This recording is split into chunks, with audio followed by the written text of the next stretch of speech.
is another episode of UFO Garage. I'm Ben. And I'm Joe. And this is where we talk about them UFOs, aliens, and all things weird. All things weird.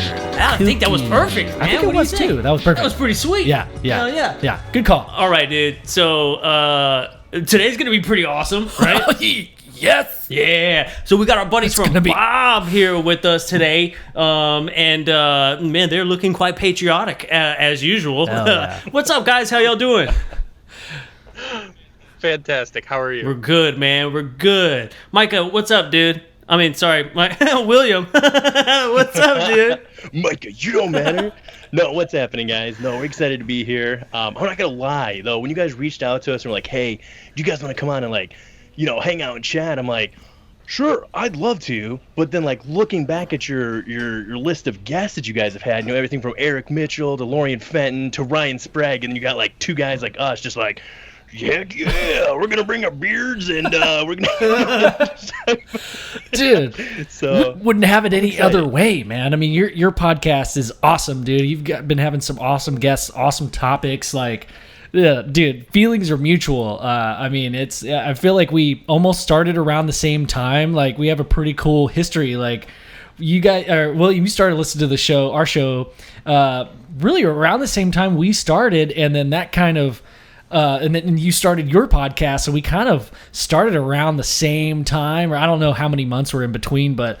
Yeah, I think it was episode 12 when I caught you guys, and I started within probably a month so probably episode maybe 16 for you guys, somewhere roughly in there was when we actually started, and for those of us that don't know, we're Bob, we're Band of Bearded Brothers, and we talk about kind of the same things. Michael, what would you say? We're critical thinkers, would you say? Is that what we label ourselves as, I guess? I mean, I don't know if you identify. I like to think of myself as a critical thinker. There's certain times where maybe tonight that might not be one of those. I don't normally drink, but well, hell yeah. Dude. I think we all like to think of ourselves as critical thinkers, right? That's that's the way it goes, man. But yeah, man, I'm super glad that you guys were able to make it on today. It's about content, right? Not about people, but you guys have been awesome. Y'all been following for a while. Even Philip, right? Philip's gonna maybe start his own little thing too, so that's cool, man. Our little community, that's what makes this special, is that you don't have to be an Eric Mitchell or a Lorian Fenton or anything like that, man. It's about the community, and this is cool because now you guys have your podcast, and now we get to hang out like this and be able to chit chat back and forth. So that's pretty exciting, man. Pretty exciting. I think it's a nice balance. I think what I want to have for the podcast too is we can have people that are experts in the field, but most of the time for me, I just want to speculate and just have an open conversation about I don't know a lot about this, but what if it was about this? I mean, the nice thing about it is that it goes to show that you don't have to be an expert to have an opinion or some ideas, and that's us, I mean, we're not experts, but we got a lot of ideas. So that's the whole point of this. I would say that's one thing for our, if anybody wanted to ever check us out or whatever, is that, we brought our show together with the idea of, I'm more like you guys. I'm really into more of the obscure things, you could say cryptids, aliens, just like you guys. I love how you guys were able to tag that in your name of all things weird, because I feel like that's where I end up falling into more than anything. But we do have Mike as part of the show, which he brings to it, which is more of he's probably much more critical thinker than I am, as far as at least being level-headed, right? I can get caught up in the fantastic part of the story, as it were, when you start embellishing it. I don't want to say embellish, but when you start to go along in it, the idea of the what if, right? And you can go down a rabbit hole of what if. So you do need that kind of, I don't want to use the term yin and yang, but it helps to have him there to kind of all right, what about this point of view? And just come at it at a different level, because I like to believe, man, it's hard. I have to hold myself back sometimes. So, if you guys are into the whole idea of, what would you say? This one is would this fall under weird, Micah? Or where does this fall? Because our whole thing is we'll talk about weird things, But let's try, if there is a paper trail, especially military or any of those things, let's bring that here. Let's have that documentation, because right, otherwise, if we're just sitting here talking, I'm like, yeah, there's totally 3-headed Bigfoot out there. That's just me saying something, right? Like, I've got to try and bring some evidence to my said case that I want to present. So I feel that both of us try our best. And if we're ever wrong, we eat crow. We say, hey, here's where we messed up. And, we try to show that, and we're very honest that way. So I don't know, Mike, is there anything you want to add about that to our show before we kind of tell them what we're talking about tonight? They don't even know what we're talking about. They're like, guys, come on the show, tell us, and we're just going to figure it out. No, I think this one kind of falls under the weird category. I think it could very well have a logical explanation, but it is. I think it's very open to interpretation. Everyone's going to look at the story differently, and they're going to think about the story differently. So everyone's going to have their own opinion, I think. So I would just classify it under the weird category. All right. Yeah. So what are we getting into today? What are we getting into? So I'm sure that anybody who's remotely looked at this. So obviously, Ben, when you reached out to me, you mentioned us talking about Bigfoot or something of a cryptid nature, which Mike and I had the She Squatchers on our show, and they gave us a great insight in their take. Yeah. Right? I'm That's interested to hear about when it comes to any of these. Yeah, but what they said. Sorry, I just cut right in there, but I'm curious to hear what they say too. I just get so excited. Yeah, so I have to admit, for myself, we have not gone that deep on Bigfoot yet. We really haven't, right? We had been covering more of the alien stuff, and connections that we had that way, as well as some of the more recent events in, I guess you could say, U.S. government. Excuse me. But tonight we're staying off that. We're sticking to cryptids. We're keeping it weird. We're just going to stay on kind of a I don't path, think if you want to qualify it as. I don't think we've had an episode yet where we didn't mention Jeffrey Epstein. I'm telling you, it's the Rona, Jeffrey Epstein, and Q. Those are like the three things that are just circulating like crazy. Absolutely. I'm pretty sure people are tired of hearing about it. For sure. So today we're going to talk about, first of all, real quick, before we get going, what are you guys drinking over there? Oh, shit. What do you got? We got Founders Pilsner, American hopped Pilsner. Oh, there's twice. Pilsner's in there twice. Pilsner. It's a Pilsner. It's double the Pilsner. Double the Pilsner. It looked very light and summery, almost lemony. It's not lemony. It's very hoppy. It's not light. It's very hoppy, but it came in a 15-pack, so that's what caught my eye. Yeah. Nice. 15 beers? Not a 12-pack. They were like, hey, can you shove 3 more in there? Yeah, because I know every time that I get a 12-pack, I'm like, shit, I wish I had a couple more. I wish I had 3 more. Perfect. Great idea. So what are y'all sipping on? Yeah, what are we? I think Mike might have some of the same things. I actually have, the first one I started out with is something really light because I want to try and stay focused, deliver facts, bring the story in a factual manner, and then I'm gonna rip open my Reds Tall Boys once we're going down the weird path. Oh, hell yeah, dude, I'm telling you, this is gonna have endless speculation. Like, there is no right answer. Yeah.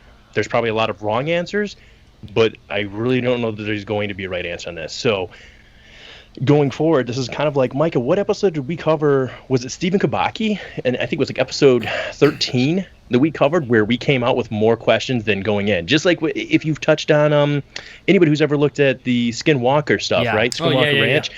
I didn't get a chance to listen to that episode you guys posted on the page. Was that a pretty eye-opening episode? If anybody got a chance to, I don't know if either you two got it. So I posted the Joe Rogan Experience episode with Jeremy Corbell and come on, the guy who broke it wide open. Jesus, I'm so bad at names, man. It was Jesus. No, Jeremy Corbell and Jesus. You're kidding me. Now there's Jesus out at Skinwalker? That's the only thing that we're missing was Jesus. And now Skinwalker Ranch has Jesus. I swear, I like oh my God. The moment. I know, I didn't mean to put you on anytime it's like a very critical moment and I'm like, all right, Ben's brain, it's like on that last little spark. It's like 2 sock puppets talking to each other like, and I can't fucking think of it. Oh man, it's George Knapp. Thank you.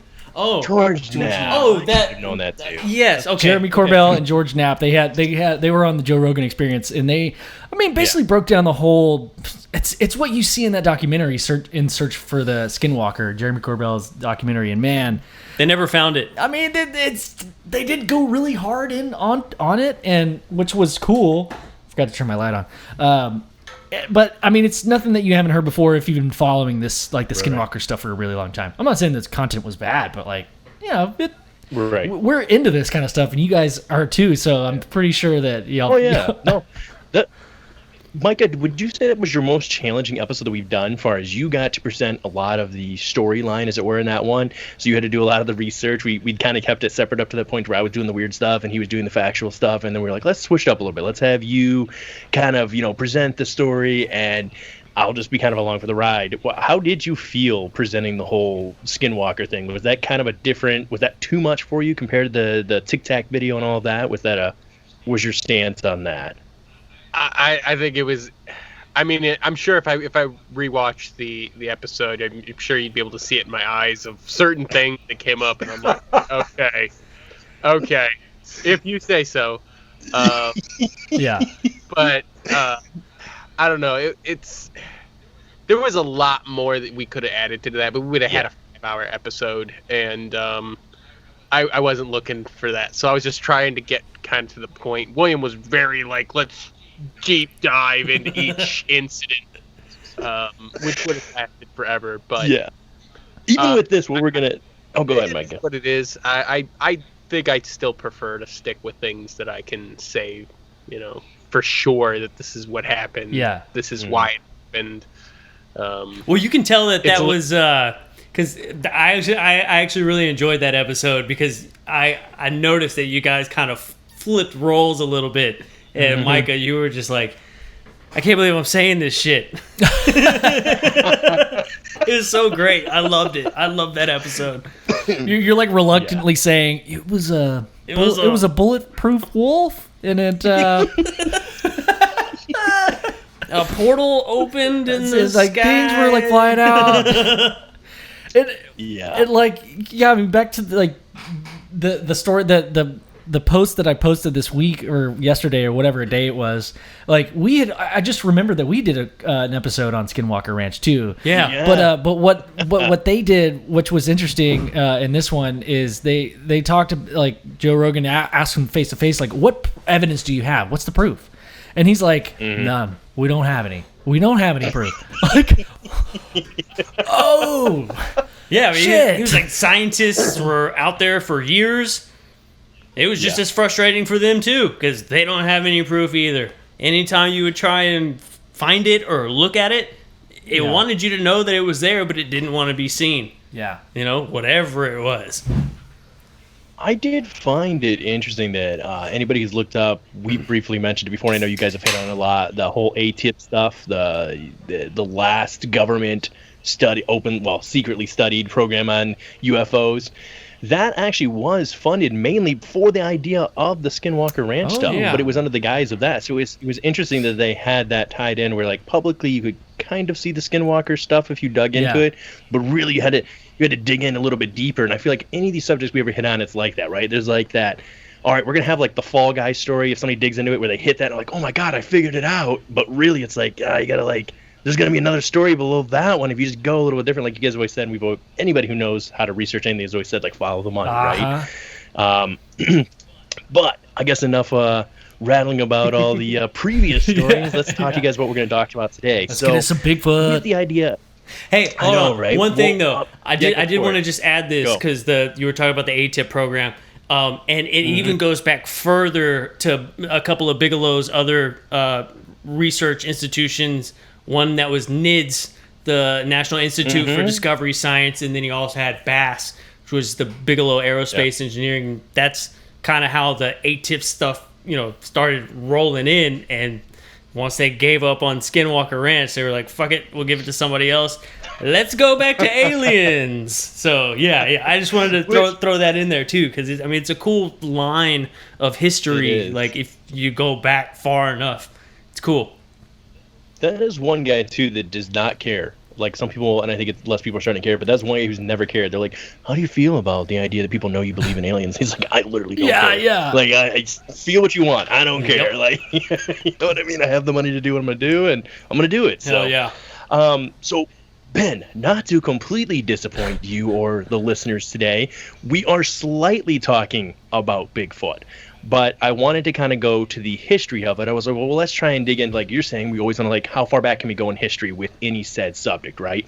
So Micah hadn't really been working on this idea. This had been mine in the background, kind of on the back burner idea of, like, I want to eventually get into the story. But I had no real research that was, like, fundamentally here. I can give you these links and pull up. So when you got a hold of me, it exponentially sped that process up of me, like, all right, I got to figure this crap out. So today we're going to deal with, I wanted to deal with the idea of Yeti, right? More over the Nepal and things of that nature, because that dates way farther back than even just Bigfoot in North America. Not to say that we don't have some instances, as if the She Squatchers had mentioned, with Native Americans and stuff talking about that. But to be honest, from what Mike and I looked up, a lot of that seemed to be speculation, to be honest. There was not a lot of, like, over in Nepal, there's, like, the Tibetan monks and stuff that have that written in their scrolls and scripts about this. So, not saying we need that paper trail, but, like, again, if our whole thing is, like, we like to have a paper trail, we had a paper trail. And specifically, we want to cover the Dyatlip Pass incident. Ooh. So that's what we were hoping to talk about with you guys today. So I don't know if either you two gentlemen know much about the Dyatlip Pass incident. I don't think so. You've never heard of it? Educate me. No way. How do you say it? No, you guys had... Dyatlip Pass. Now I could be murdering these words. Oh, wait 1 second. Well, you probably. Dyatlip Pass. We gotta... Dude, I thought you were about to pull... He's getting naked. Oh, We're going to go to Mother Russia. Oh my God. We're getting real Yeti. Dude, this is the thumbnail for YouTube right here. Okay. Here we go. Are we ready now? Definitely. No, we're ready. Comrades. All right.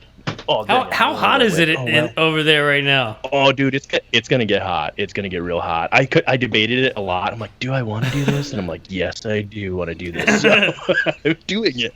I'm committed.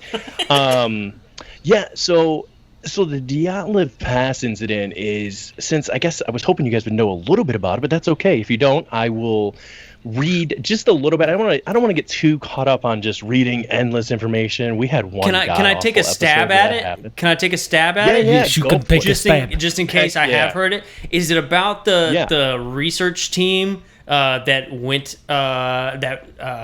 exploring for, I guess, like a Yeti or a Bigfoot? And I guess they all disappeared. Oh yeah, and their shit was all up in the trees. Shit was in the trees, and there was body parts found. Is that?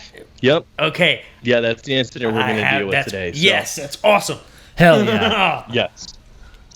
Now we've got a short recap. Yes, go. Yes. No, yeah, you're fine. So I personally hadn't heard much about this until actually shout out to Ryan Sprague. I had heard his episode.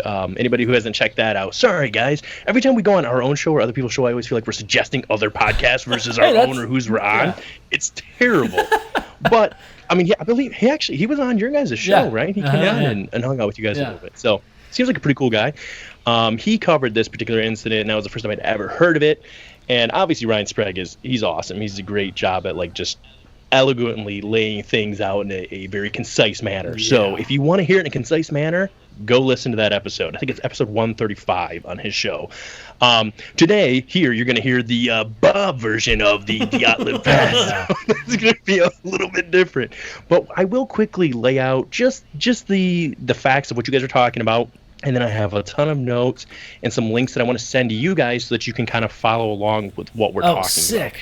about. And the reason I don't want to go too far into it, because there is a great link. Shout out to Krista Stock from our Facebook page over at B.O.B.B. She actually, when she heard we were going to be talking about this, sent me another link that I had never found. And this link is beyond informative. Like, they break down individual photos, the relationship, the dynamic between the expedition and their own relationships, and even body language within the photos. Like, they go so far into this, like, please just, if you want to be that person who needs all the information, go to that, because they've already done the work. So why would I want to do, you know what I mean? It just bog you down with just, like, endless amounts of information. Mike, is there anything you want to note really quick before I kind of just read this particular incident? Were you good to kick her off? Not until we maybe start digging into it. Okay. But no, not at this very moment. Okay. That's Yeti. That's Yeti for fine. no. Yeah. So the Dyatlov Pass incident obviously took place. It says in Russian, but that isn't exactly 100%. That's kind of accurate, but not accurate. But anyways, the Dyatlov Pass incident is the mysterious death of 9 ski hikers in the northern Ural Mountains on February 2nd, 1959. The group consisted of 8 men and 2 women. Most were students and graduates of the Ural Polytechnical Institute. The goal of the 14 expedition was to reach Orten. By the way, I'm going to murder a ton of these names tonight, so you guys be prepared for that, right? You've got the Russian hat on, so you're fine. That's true, right? Yeah. I'm well, now, God's sake, Micah brought up, I probably could be, what is it? What's that called when you appropriate? Oh, culture appropriation. Cultural. Dude, you got after me for doing a pirate voice the other day. I was like, I just did a freaking pirate voice. Who's going to be getting pissed about me doing Pirates invented democracy. I think that's wait. Oh my god. All right. I'll read fast, you guys listen fast, and we'll get through this fast. Are you guys ready? Because this hat's hotter than I thought it was going to be. I'm just kidding. So, really quickly then, it's a mountain 10 kilometers and 6 miles north of the site of the incident. The route at that season was estimated as Category 3, so they list these categories when you're climbing as either A, B, C, or 1, 2, 3. 3 or C being the most difficult. So does Michael Jackson. Wait, what? Michael Jackson. A, B, C. It's easy as 1, 2, 3. A, B, C. 1, 2, 3. Sorry. Girl. I'm not used to that. I'm not used to the humor with Micah. Micah's like, facts. Give me the facts. He's not really. That is a fact. I wasn't ready for the Michael Jackson statement, but those are facts. He did that. That is a thing. So, anyways, I would never be a fan of this. These people are enthusiasts who loved going out. Like, this is in January. And where did we say this was at, by the way, Micah? I know I just said in the Ural Mountains. Like, who wants to go hiking in the mountains? Like, Mother Rush, let's go. We get the skis. We got the, like, that's just crazy to me that that's the time of the year that they would pick to go out on a ski expedition. But we're going to get into some of that. So, anyways, point being, this was the most difficult level. Yeah, Micah, go for it. What other time do you go on a ski expedition? Fair point. You got me. I would assume that the mountains generally have snow, but factually, I think like everybody thinks that Russia is cold all the time, though. Yeah, it's just always snowy. I don't think. Well, it's the Ural Mountains, right? When the Ural Mountains, I should have pulled that up. Maybe Mikey can pull it up. But I would think that it would be snowy and cold a lot of the time. I could totally be wrong about that, but that was my American assumption. So maybe that was my first mistake. I assume Canada's cold all the time, so. And they're like right next door. It's not? There you go. What's All right, real quick then. So number 3, category 3. The most difficult, all members were experienced in long ski tours and mountain expeditions. The group arrived by train at Ivedel, a city at the center of the northern province of Serdovonsky. I don't know, it's Oblast, on January 25th. Then took a truck to Vizhay, the last inhabited settlement so far, was forced to go back because... Oh, wait a second. The last inhabited settlement so far north that they started their march toward Orten from Vaishesen January 27th. So point being, from the 25th was the last inhabitable place, which was the Oblast or whatever. That was the last inhabited place of human beings. And they kind of were on their expedition already at the time. And by the way, this was no whim, like off the cuff, like, hey, like just 9 of us, or there's actually 10 of them at this time. Let's just go on this trip. This was planned out for months. This was something that it was, like I said, their passion. They were extremely, this was what they did, what's the term I'm looking for, in an advantageous manner. So they had really planned this out. These weren't, even though they were all really young, I think there was one guy who was like 37 or something like that. Michael, what was that guy? Which one was that? was that Zimian, one of them, but the rest of them were all like 25 and under. They're all really young. Some of them had either just graduated or were still currently in school. So they were just doing this expedition. One of them was doing it for the idea that he could be I guess there's these guys who you can like be a guide, but you can also be a mountain climber instructor. And so if he made this particular hike or trek, he would have gotten his level 3 training. So it would have been like the last one he had to do, and he'd promised his parents it was going to be like the last they did too. So he gets to be an Eagle Scout. Yeah. Look at Mom, I'd be an Eagle Scout. All right, so really quickly then. So from the 25th to 27th, they head towards Vizhe. The next day, one of the members, Yuri Yudin, his name is Yuri Yudin, That's funny. was forced to go. I love that name. Yuri Yudin Sounds cool. Cool. was forced to go back because of illness. Now, I just want to inject here really quick. Apparently, he had not like what's that called when your muscles ache? Not like tendonitis, but like I forget what it's specifically called. But your joints ache really bad. Arthritis. Again, Vitrification? Fibromyalgia. Yeah, we're gonna say yes. Body boners. He had something that when in the cold, it was aggravated. So again, I'm like, why are you in the cold? It's like this weird thing. But anyways, this proved to be life-saving because he is the only survivor of the expedition, as we're going to get into quickly here. So Yuri Yudin turns back. It is important to mention though, and I also have, so basically how we're doing this is we have this great document which is extremely detailed, and then I also found a document from Russia itself which was hard to find. It took forever, dude. It would not let me download it. It was like it's not available in your region. Like I had to go to like a black market website. Yeah, It was hard to read too. I paid money for it, but let me just say it was hard to get a hold of. I'm not gonna lie. Damn. So some of that speculation is from their point of view, from Russia, which I did write down a lot of notes on for myself to interject into the said story that we're giving here. So what is interesting is when you go on this site, by the way, and let me send this over to you right now, Joe and Ben. Do you guys want me to send it to your phones? Can I send it to the group that we have for the Facebook group? Yeah, that we're Yeah, messaging that's in? cool. Is it in Russian? Okay. Nope. This is all going to be in English. So I'll send this over to you right now. Because as we get going along, and Mike will bring it up soon, we're going to get into the maps and some of the situations where bodies and incidents were found, so you guys will be able to follow this there.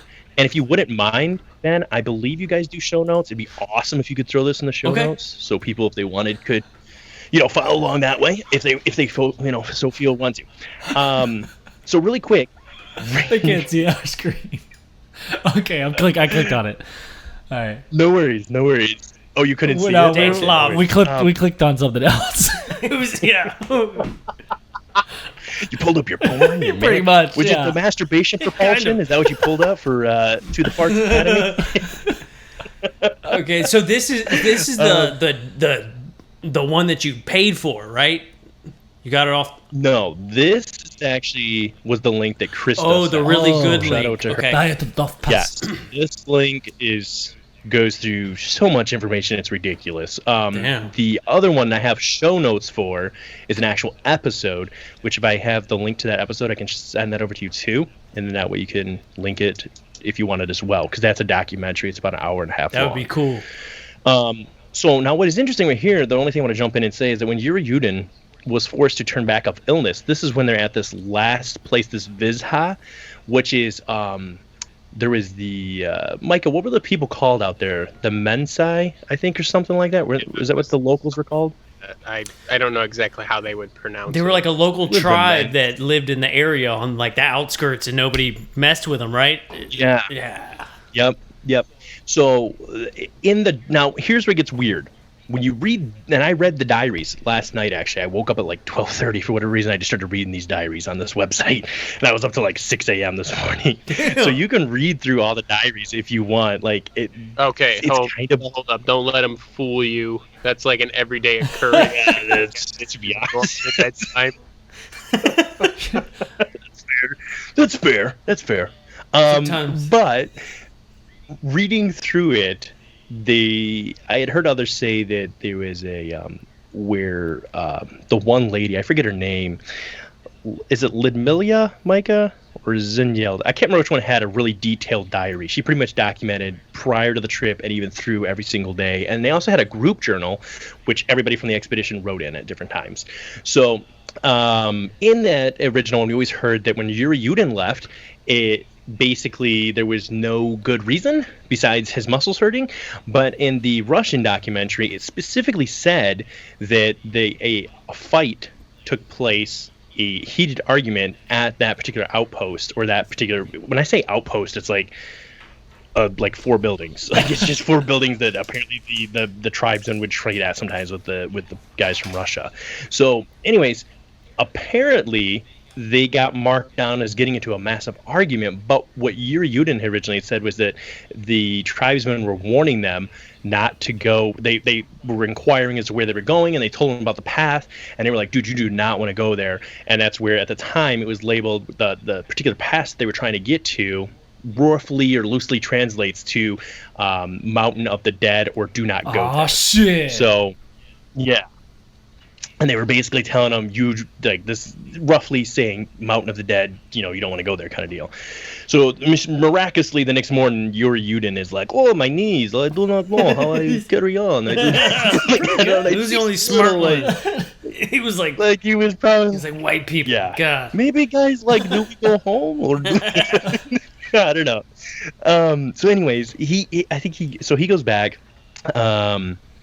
And he had a camera, which we'll get into some of this information too along the way, that he left with them. And most of the hikers had cameras. The official report that came out said there was only 4 cameras, but we're going to get into some of that later on as well. So anyways, Yuri Yudin turns back, and I think it was, I keep killing her name, Micah. Do you remember how her name was pronounced? Was it Lidmilla? Lidmilla. I know. Lidmilla, I apologize to any family member who knows her that might be listening. I apologize. We have a lot. But she was specifically kind of bummed about him turning back.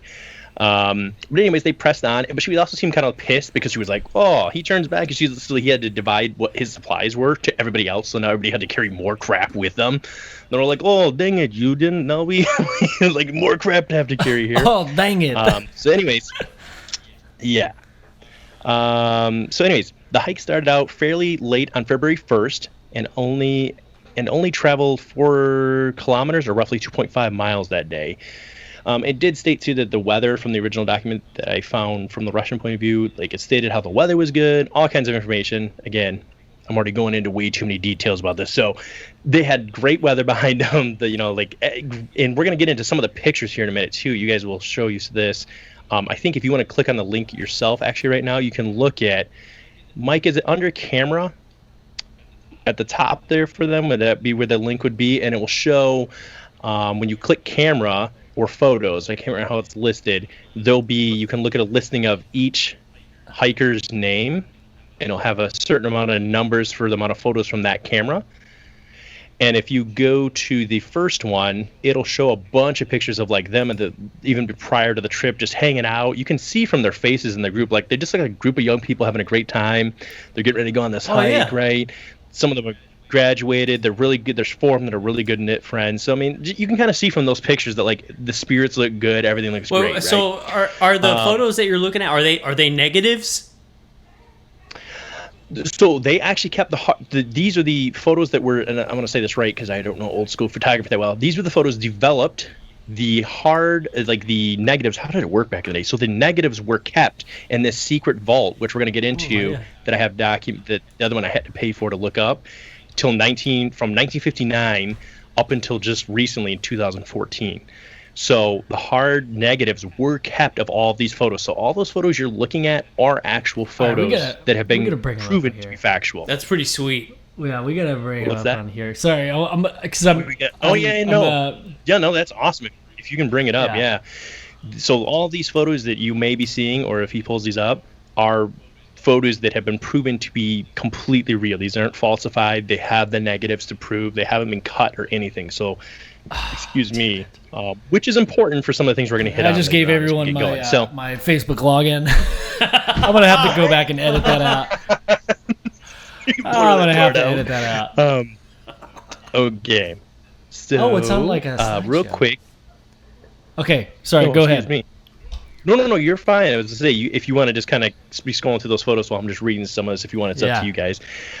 So they had excess gear and food was stored on a platform in the forest called a labaz. I can't remember, Micah. I should have wrote this down. What photo it is, guys? I want to say it's like photo 17, maybe a little bit farther along. You're going to see a platform. It looks like a tree stand, kind of. It's approximately 6 feet off the ground. Yeah.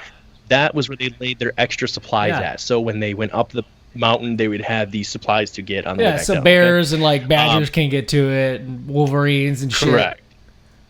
Right. Skunks. Or they referred to this also as camp base. So camp was set up around 5 p.m. on a slope. Kolatslaki, I'm murdering that name, just 16 kilometers or 10 miles from Mount Oterten. It doesn't get any better the more I read it. They had their dinner around 6 or 7 p.m., and one of the two members of the group went outside to relieve themselves, presumably Simeon Zolartov and Nikolai. Tesla. I'm just going to say Nikolai. Yeah, pretty much. It's like Thebex Briganoli. I don't know. These names are. I don't do well with Russian, apparently. I don't think anybody does unless they're Russian. Unless they're Russians? Yeah. Since they were found to have been better dressed than the others, then something went catastrophically wrong. Okay, so really quick, I'm going to back up because this is jumping right into the actual events. So now we're getting ready to jump into the events, but they kind of skipped over little things. So that's what's interesting about, even with this document being super awesome and detailed, is when you're reading just the basic, like, hey, what happened, the synopsis, it really skips over these first couple of days and some of the events that took place. Now, I'm going to skip over real quick with you guys because I had some specific photos I wanted to look up. Micah, do you remember the one that had listed there? I want to say it was 10. So cameras. You keep asking me questions that I can't read your mind. I'm sorry. What you're talking I'm about. sorry. I know Okay. the one you're specifically talking about. Yeah, now that one's separate. We'll get into that one in a minute. So guys, if you're looking at, I don't know if you're still looking at them, but all the big photos. So if we go to episode, if we go to, when you go to cameras, go to the second one, the Thebex Briganoli's camera or whatever.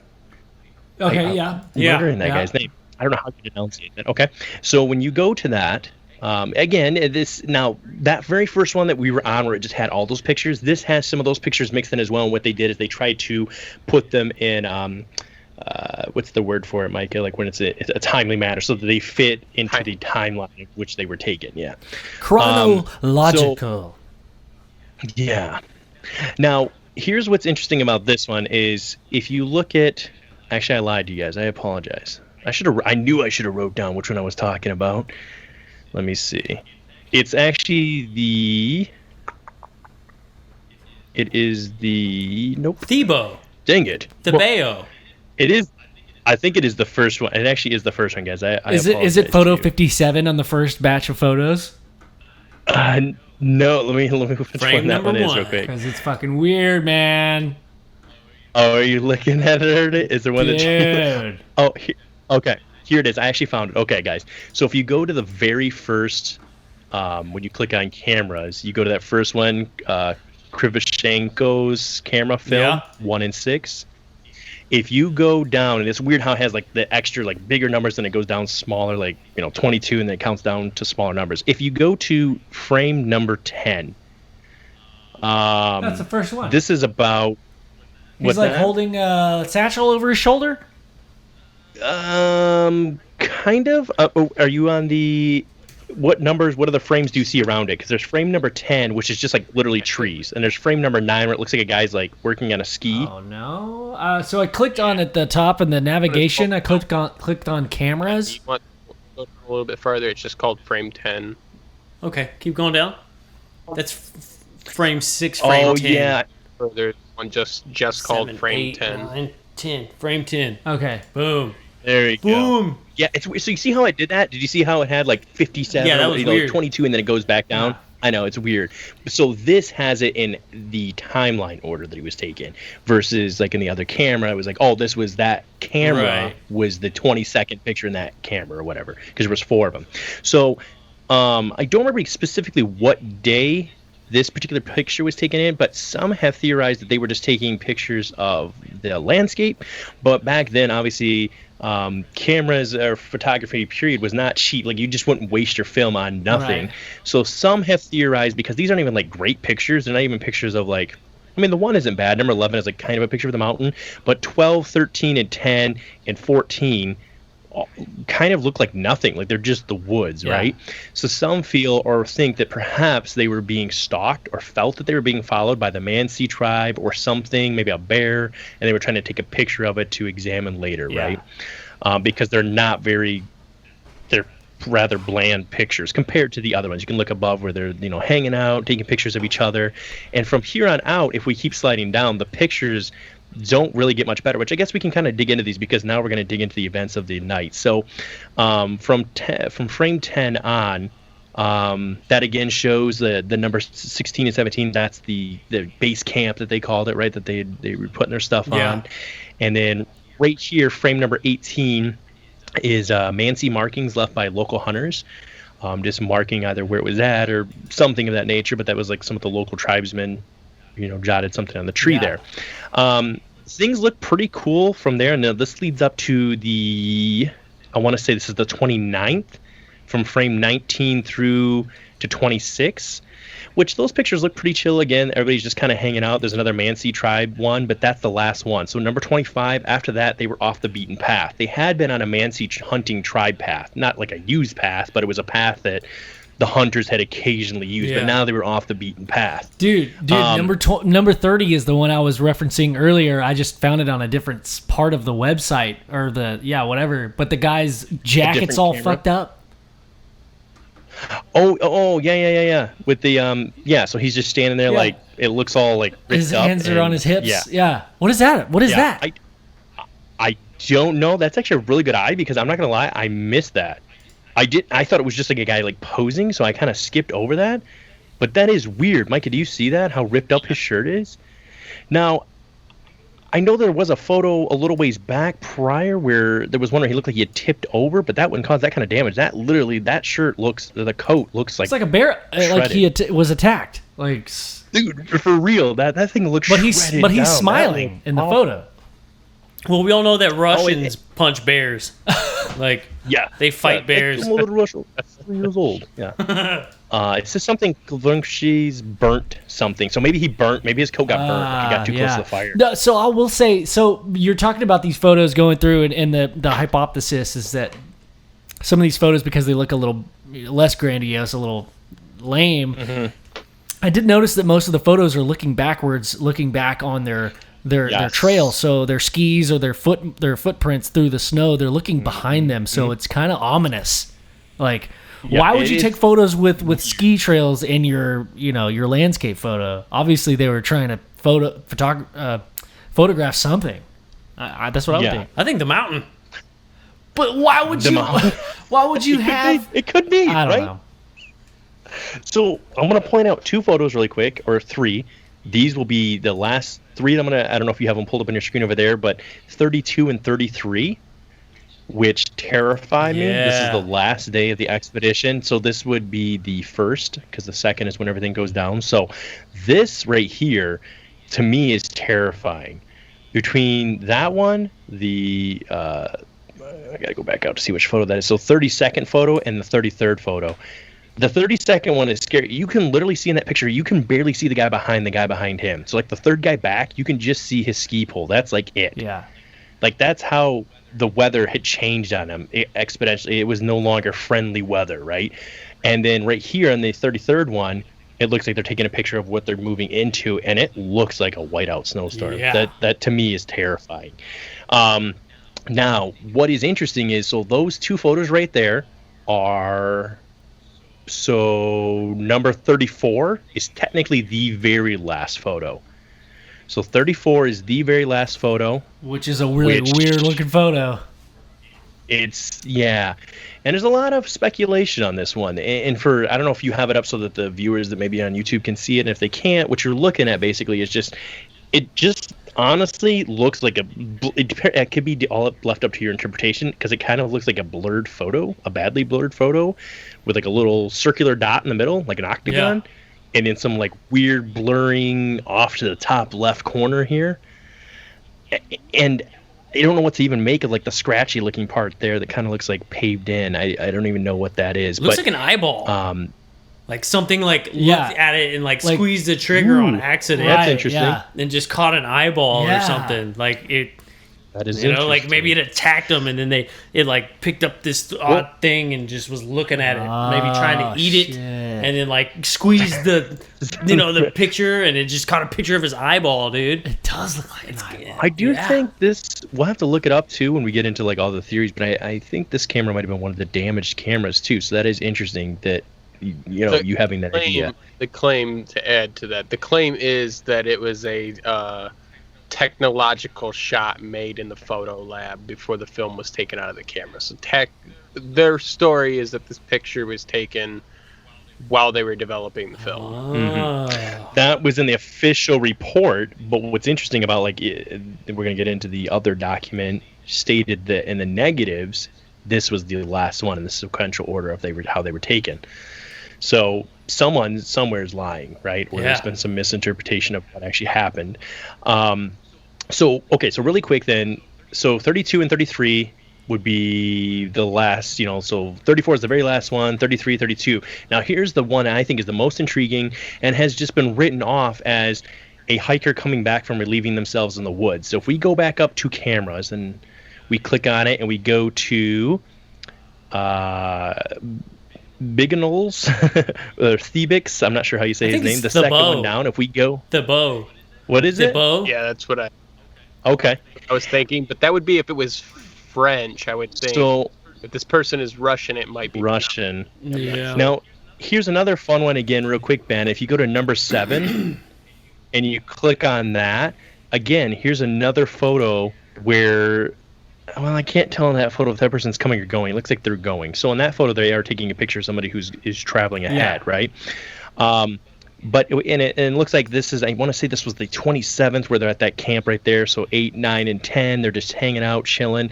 But then number 11, if you pull up number 11, you can clearly see that someone's taking a photo of what is supposed to be the group up ahead. It says group still in the forest. So they take a picture of their group up there and you can see the ski marks where they've been skiing along, right? But then the very next photo, number 12, is him taking a picture of either just the past or what happened there, but it's not very beautiful. Unless in that moment it was beautiful. To me, this is some like really crappy footage to take, right? It's like literally some brush.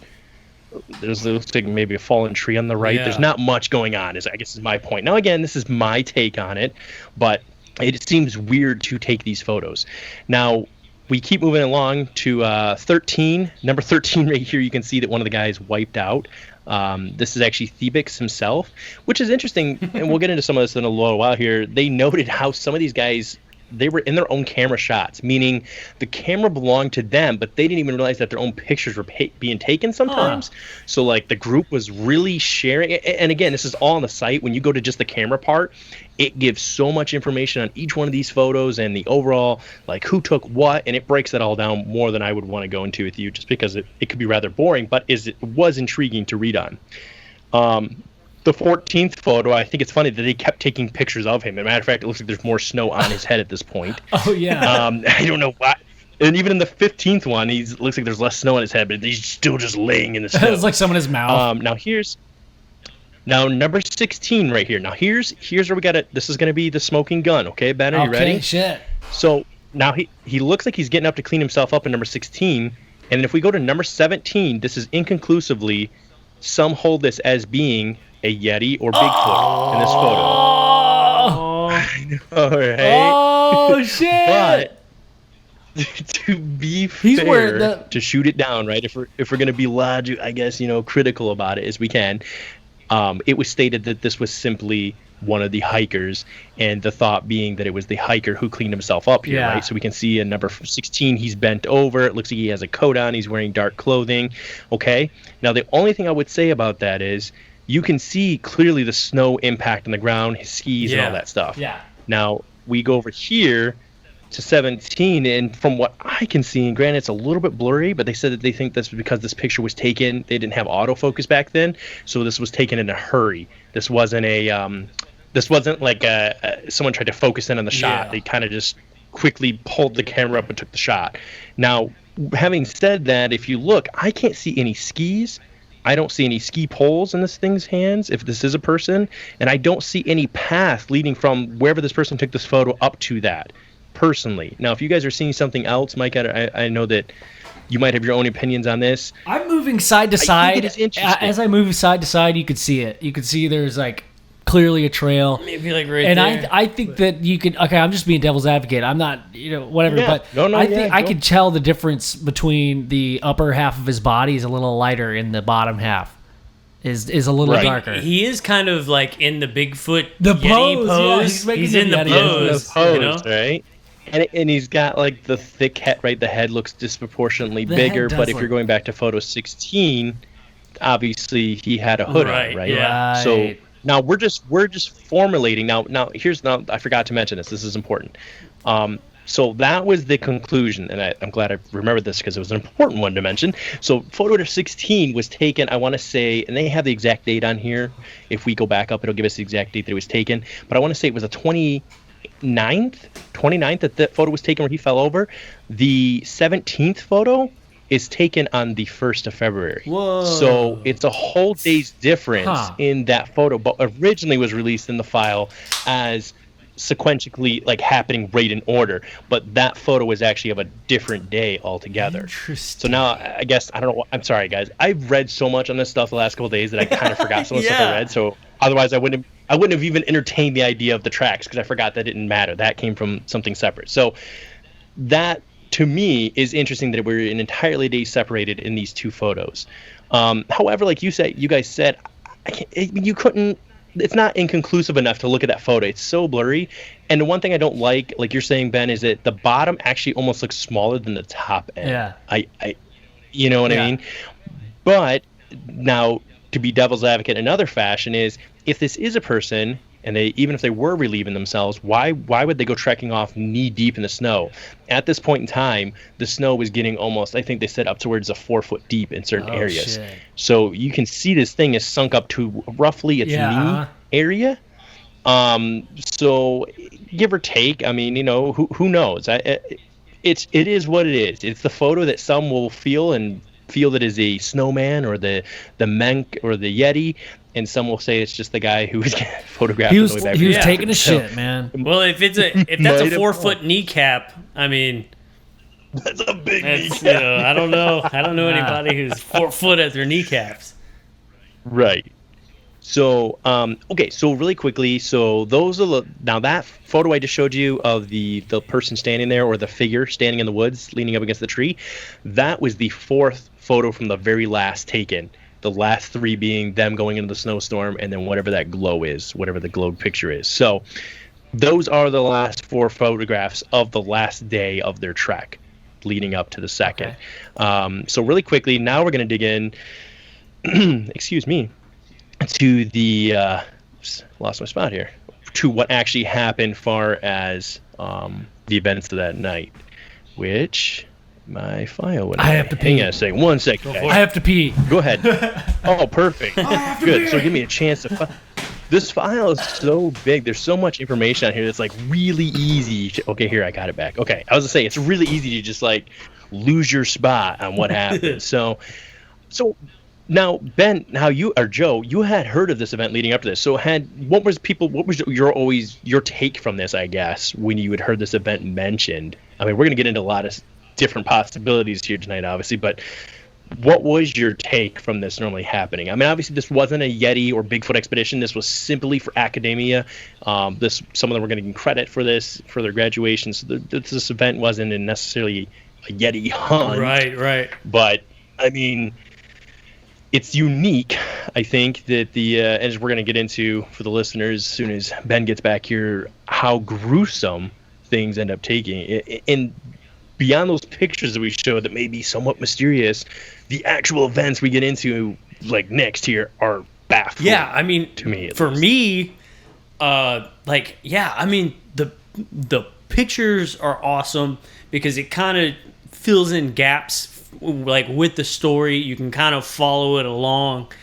It's almost like it'd be it's almost kind of like a horror movie. You know what I'm saying? It's just a bunch of people hanging out, having a good time. There's pictures, and then all of a sudden, man, things just change really fast. So, dude, I mean, to me the story sounds plausible. It's once you get to the events that lead up to what happened to them, that's when things get squirrely. That and the fact that you have this tribe that's lived there for hundreds of years, maybe 1,000 years, and they say, well, we call this don't go up their mountain, dead mountain. Dead mountain. That's, to me, that's one of the most interesting parts of the story, is that you have this group of people who have lived there forever, and they have witnessed stuff, and it's part of their culture that you don't go there because something's up there, right? Big guy. And you hear these stories from all over the world.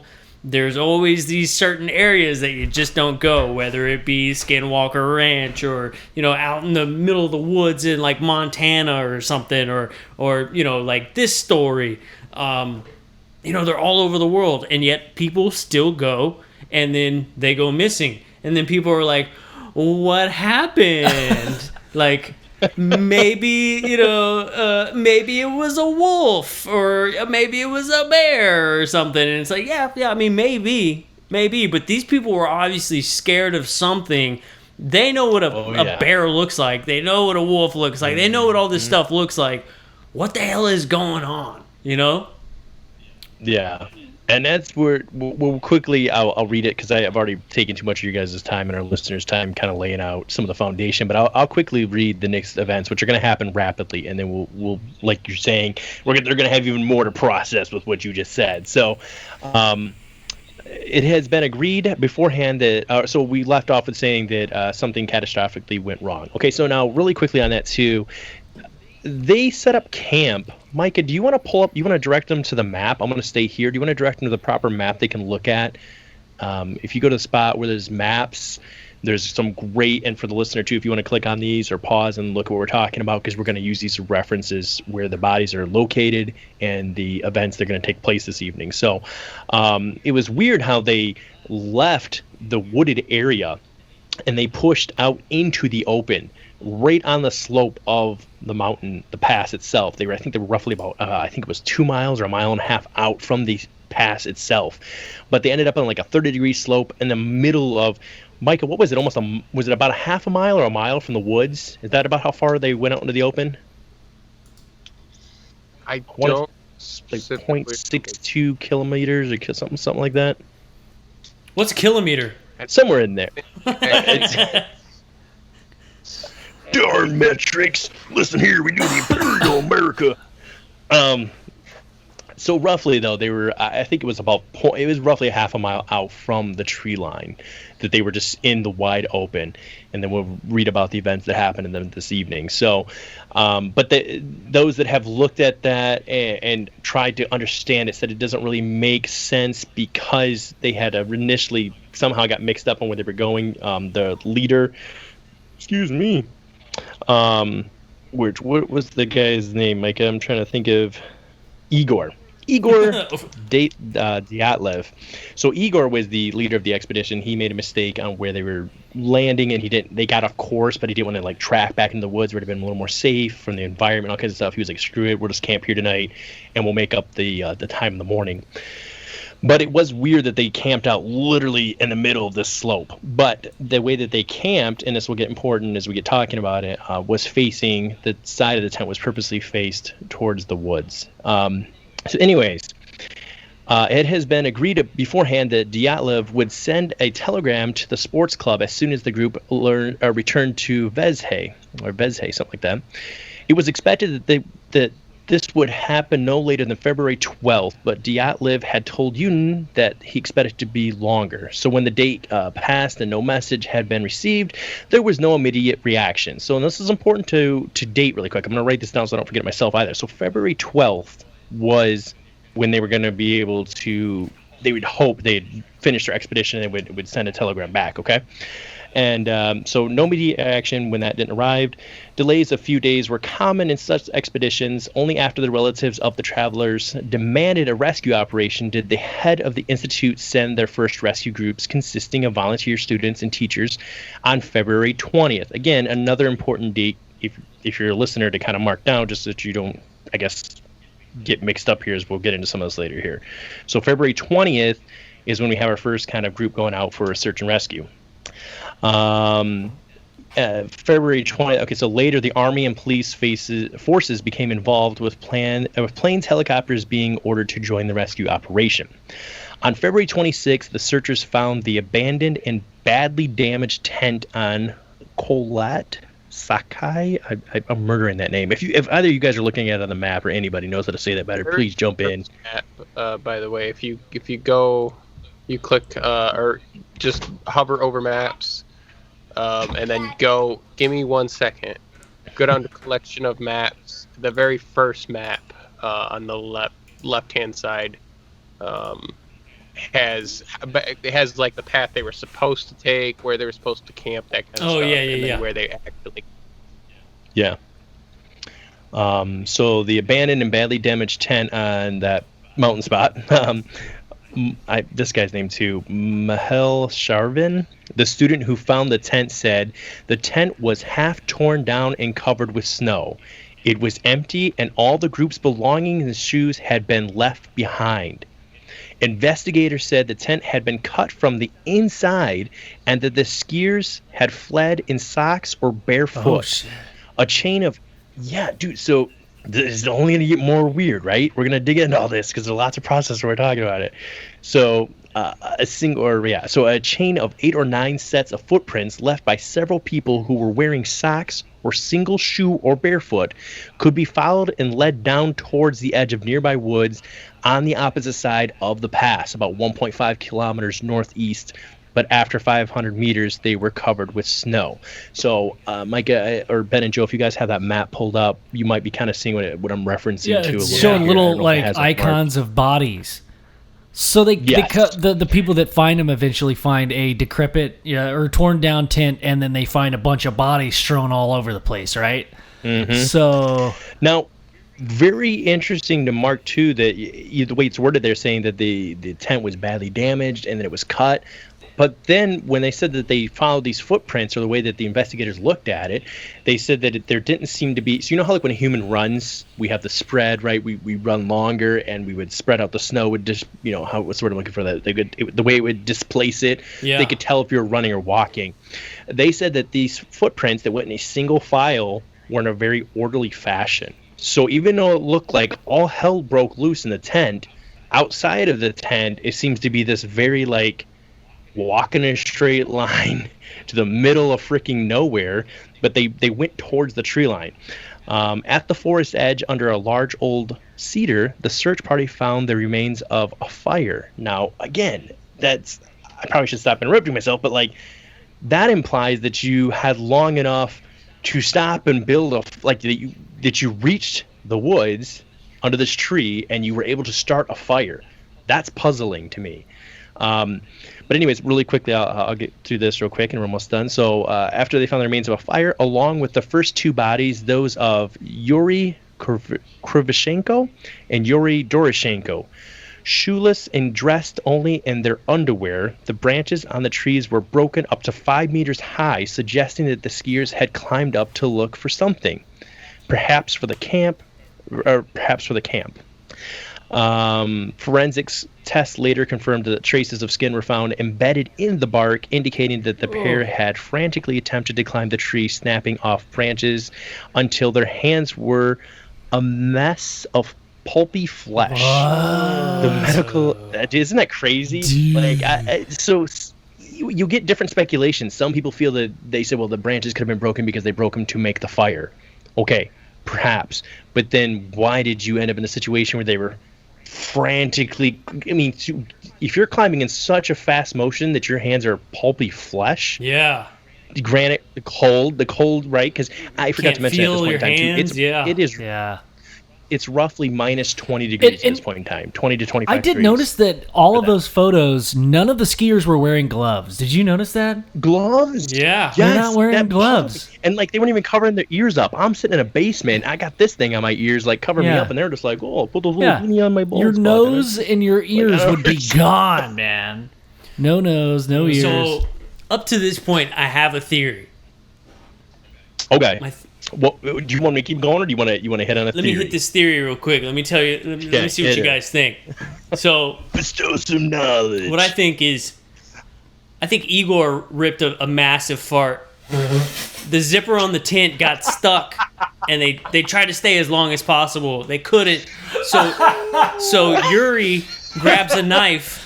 He rips open the tent, and they're like, "We gotta get the fuck out of here!" Right? And smells like popcorn and the one guy was like, "Well, shit, let me get my boots on," and he was just like, "It's so bad." So he left one boot off, and they single-filely went down the mountain to get away from the fart because heat rises, right? Right. And That's yeah, true. and so They were looking for the pine trees because pine fresh scent. it smells good, and they could make a fire. And that's as far as I've gotten in my theory so far, because that's where we've gotten in the story. But I think I'm on to Which could something. be why they started the fire. That could be why they started the fire down there, to burn off any remnants that Yeah. tried to follow Yeah. them. That- because they were in a ravine, the stench lingered, so they were trying to frantically get above All the branches, the altitude. dude. Yeah, I think we're on to something. I think we just blew this case open. We just blew it right Yeah, open. we did. so did Igor. Yeah. Nuts. Well, only problem, Joe, you did say Yuri. Yuri left already, so we'd have to pick another guy. okay. Damn. But other than that, no, I lied to Joe. you. There is a Yuri. Xena. There is a Yuri Kurvashenko. I lied. I apologize. Okay, so these guys with the mass of pulpy flesh, the medical examiner recorded that some of the corpses had liver mortis on the front. Given that such marks always form on the side of a body that has been pressed against the ground, this indicated that someone had turned them over after death. So I guess, and I'm not a medical examiner, but from my understanding is if you just had laid, like when you died, your liver, I guess, releases some sort of a toxin or something, a substance, and it would gather to one spot. But because of where it was placed on them, it was placed near the front, indicating that somebody had rolled them over. It wasn't where it would just naturally be if you just fallen or laid on your Got back. it. So on February, so that was the, was that the 26th? Yeah, that was the 26th that they found these two guys, which on the map, you'll notice they're right next to each other. But again, we're only getting started. So the very next day on February 27th, between the cedar and the tent, the searchers found Igor Dyatlov, 300 meters from the cedar in Zinyata? Kolmogrov? 630 meters from the cedar, and 6 days later on March 5th, they found Rustem Slobin. I'm murdering these names. 480 meters from the cedar tree. The three seem to have died in poses suggesting that they were attempting to return to the tent. A medical examiner found no injuries which might have led to their deaths, and it was concluded that they had died of hypothermia. Slobin had a small crack in his skull. I love that they state that, though. They're like, oh, hypothermia. Slobin had crack in skull, sure. But, like, Sure, I he's guess, fine. apparently, yeah, I guess what they also said, too, that they couldn't rule out that if he had passed out from, what do you call that? Like if you passed out, right, then you could have fallen down and hit your head, but you still would have died of hypothermia. Yeah. So, but it was not a fatal wound, they said. A legal inquest started immediately, and after finding the first 5 bodies, searching for the remaining 4 travelers took more than 2 months.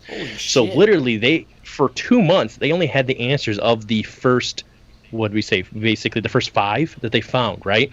So all they had to go on for a little bit was that. There was speculation of those other 4 killing them and like, peace.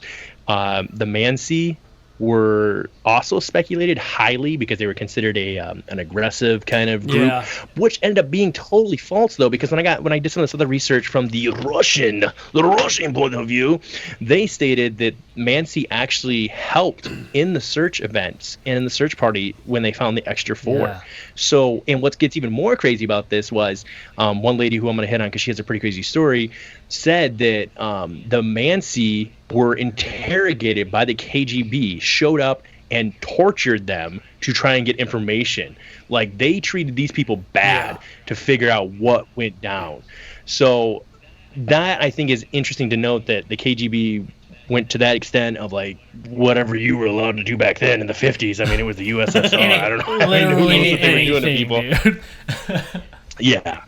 But to me, it's very unlikely and highly unlikely that the Mancy did this. And we'll keep going on that in a couple minutes. But okay, so that's what happened at that point in time. And then 2 months later, so 2 months later, they were finally found on May 5th, 5 under 4. Wait. They were finally found on May 5th under 4 meters of snow in a ravine 75 meters further into the woods from the cedar tree. So as you guys can see on your map, again, it shows where that creek runs along the bottom there, just past the tree. Okay. Which I'm gonna finish up reading on what exactly went on with these guys, because it's horrific. And then I have, like I said, some things that boggle me about how this whole situation is laid out with the bodies.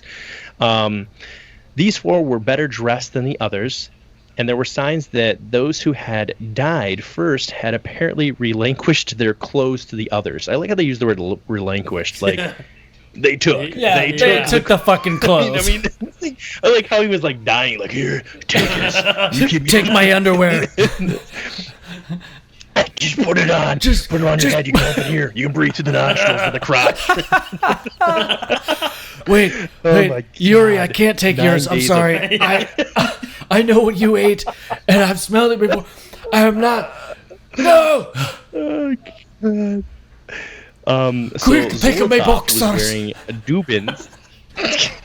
Take my white tie. This is where it gets interesting. This is where it gets interesting too, and it only briefly covers this here, but it doesn't even give the exact outline and how much of this clothing was switched between each other, where people were wearing other people's clothing. Okay, but it does a little bit. So it says relinquish to the others. So Zolotov was wearing Dubin's fox fur coat and hat, while Dubin's foot was wrapped in a piece of Krushenko's wool pants. If we recall, Krushenko was the one that was by the cedar tree. An examination of the 4 bodies found in May changed the course of the whole investigation. The 3 of them had fatal injuries. The body of Thebix Briganol had major skull damage, and both Dubini, I'm not sure how to say her name, and Zolotarvi had major chest fractures. According to Dr. Boris Vorzogeny, the force required to cause such damage would have been extremely high. He compared it to the force of a car crash. Damn. Now, here's what gets also weird about this, right? Notably, the bodies had no external wounds, as if they were crippled by a high level of pressure. So even though they had this massive internal damage, there was no visible wounds on the outside. Dubini was found to be missing her tongue, and the group, so she was found to be missing her tongue. The group clearly realized their threats, did everything they could to preserve themselves. They had managed to dig out a den in the snow and lay it down with branches in an effort to keep themselves warm. And there's another picture that shows that. If you go into the file cases, we can go to those in a couple minutes, but if you go under Mike, is it under file? I think case files? Top left. Yeah, case files, and there should be case file photos. Let's look at it right now. Okay, because I'm almost done reading this, and then we can actually read in. We can even go, and I'll read into the death part, the actual, the immense amount of damage. 'Cause this only briefly gives it. So they did dig this out, right? They tried to somehow. This shows that time had passed, right? If you had enough time to like build a fire, you had enough time to dig a hole out and start putting trees up. Like, this implies that a lot of time is passing, in my mind. So anyways, to preserve themselves, they had managed to dig out a den in the snow, lay it down with branches in an effort to keep themselves warm. But the things were about to get even more bizarre. Bodies were actually found a few feet from their improvised shelter in the deep part of the ravine on the area of only 4 meters, only 4 M2s. I'm not sure. I think it's like a typo there. Anyways, some of the hikers' clothing, 2 sweaters, and pants were found to be radioactive. also, some of the clothes taken from the bodies underneath the cedar tree were placed on the cedar branches, but apparently they were not used. And they were also found to be radioactive. What? So, yeah, dude, this is where it gets really weird. So if you want to pull up, I'll go over to the, I know, right? This is like where this is like every time you think you hear part of the case, you're like, oh, I'm formulating an idea. Oh, I think I got it. And then there's like another part comes out and you're like, what the French toast? Even crazier. What happened? What the French toast? Exactly. You can tell you have to- kids living at your house. Oh, is it right? Oh, I haven't even looked over at him. What's happening? No. Oh, is he No, gone? you just say French toast. It's like such a dad thing to say. He's totally gone too, though. I just noticed that. I've been reading. Micah must be. The girls must have come running We're up. gonna find him in the snow somewhere now. He's gonna be wearing my boxers, man. If you guys go to, I want to say, I believe just so that I'm naming a little more on the depth because it goes a little more detailed on what actually happened to these people. So do you want to? Is that the end of the storyline? The story that is basically the end of the story. Far as that part of it, we can give some of our conclusion and thoughts. I want to wrap it. Not wrap it up completely, but just thus far because it's like. That's a lot. It's a lot to process, and I want to speculate and like come up with our own theories before we move further. Okay, Joe says that there was a massive fart, and that's what caused this whole thing. And so, okay, now knowing, okay, before you said that the last bodies to be found had skull fractures, chest fractures, Radioactive. Okay, so I'm thinking of one main theory. I'm not even thinking of Bigfoot anymore, dude. I'm thinking of they fell from a tall height. Yep. And a tall height. And they were fucking abducted, and they were a lot of abductees or experiencers that have like physical body marks from this light that they've experienced. Have remnants of radiation and they have like bubbling on their skin, and that kind of sounds familiar. It didn't sound like that's what they experienced, but I mean, if there's low levels of radiation, we kind of know from hearing other people's story that these vehicles often emit these radiation wavelengths, not only when they're in the area, but they leave remnants in the grass or in the trees or the soil for soil samples, things like that.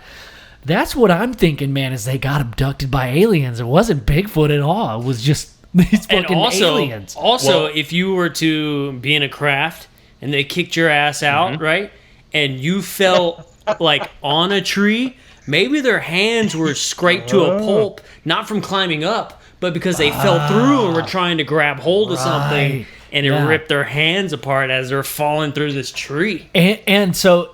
That's also, so many stories that we've heard that people that have been abducted and placed back to where they like the point of abduction. A lot of people are switched around. Say people were abducted in a car.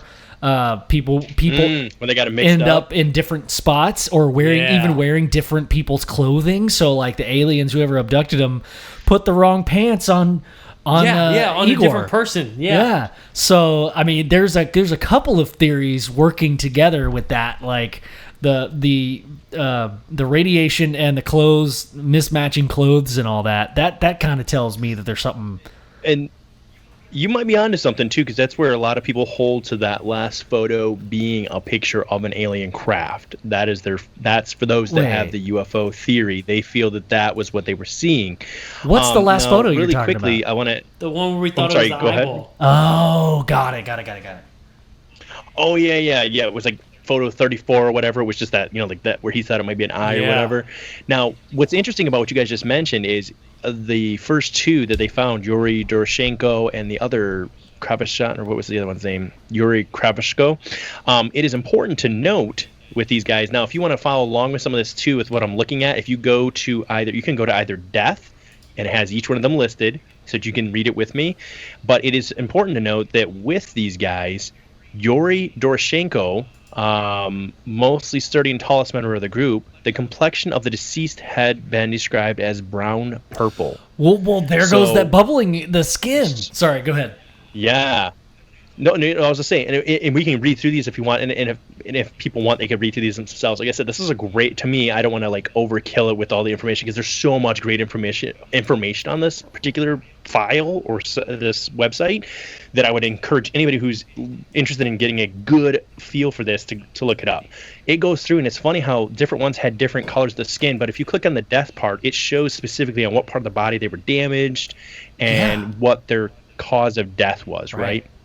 Now, what is interesting is the final Russian investigation answer that came out after all of this, right?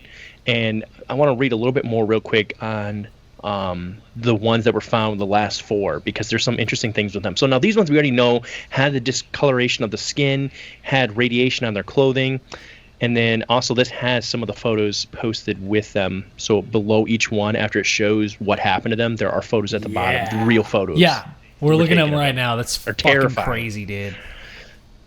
So, Zinnia. So the first one here, the first lady that was found with the group of 3 that they hypothesized were trying to maybe go back to the tent, which is weird because that's how their bodies were facing. They were facing as if they were going to go back to the tent, which makes no sense, right? Like, why did you get to this tree? Did maybe all 9 of them make it to the tree, start making a fire, and then maybe Yuri and the lady and the other guy were like, hey, we're going to try and go back for our supplies, right, because we don't have anything, and then like something just went crazy, and that's when those 2 guys scampered up the tree, and the other 4 ran the other way, and then like those 3 did. I don't know. It just seems weird that at certain points it looks like they were all together, and then like they just ended up in these weird positions and in places.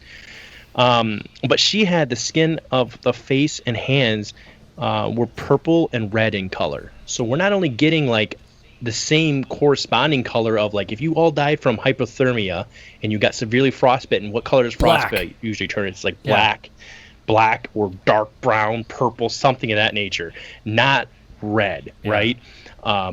They did say purple, but usually it's black that you get, or blue. You can get like a bluish color.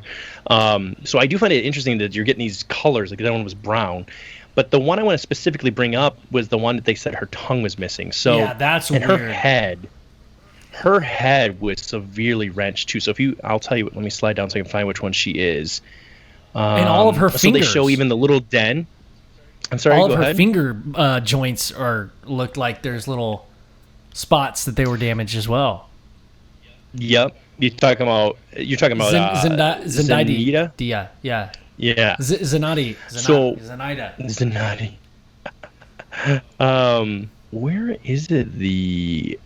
I don't think, actually, she's not the one.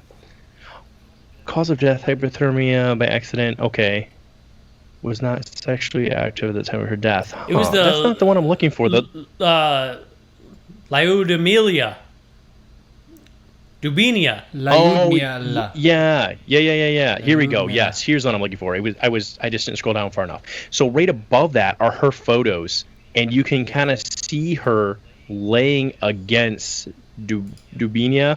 She's laying against what looks like this rock. You can't quite see it from here, and they blurred out the second photo because some of them were naked and stuff. But with that one, when she thawed out, her neck was like craned back. So like her neck was in a backwards position. She was missing both of her eyeballs. She was missing her tongue, and then most of her ribs are broken as well. 2, 3, 4, and 5 is stated in the diagram here. Now, she also tested radioactive as well with the brown sweater. Now, what was interesting about this one, it says Dubina was laying in a kind of natural ledge with water pooling over it. Her mouth was open. There are claims that the tongue was ripped out or eaten or whatnot. The medical records simply that the tongue is missing. So the medical examiner, Vorzrezdeny, describes missing I'm not sure what that term is, but it's muscle on her face as of the floor of the mouth. So the flooring of the mouth was so like the tongue, because in my head I was like, what if an animal just ate her tongue after she died, right? In my mind, that's what I initially was thinking when I heard that. I was like, it's not impossible that they died of hypothermia, and then a wild soft animal, tissue's the first to go, some sort. No, she wasn't. She was like one of the fourth ones to go. But I'm just saying it's not impossible. Something could eat out their eyes or their mouth, right? No, I mean, but like the soft tissue is the first thing that the scavengers eat. Yeah, that's too, one sec. I'm gonna switch back too, because like burning up. Taking off, William's taking off his hat, ladies and gentlemen. Okay. All right, he's back to American now.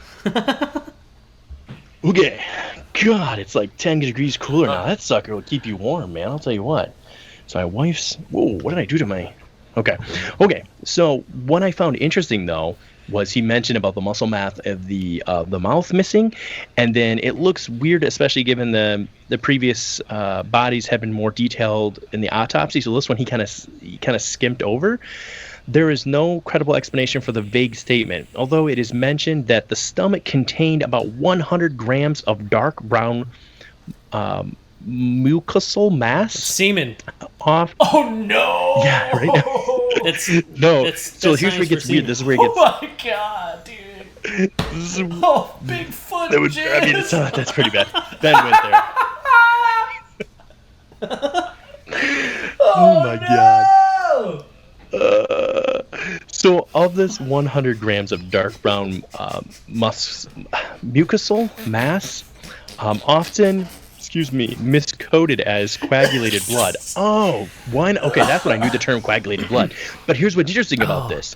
So this 100 grams of coagulated blood, it is used by some as an indicator that the heart was beating and the blood was flowing when the tongue was removed from the mouth. The cause of death. Yeah. So that threw out my whole hypothesis and idea of a dead animal, because then this applies that blood was definitely pumping. Yeah. Right.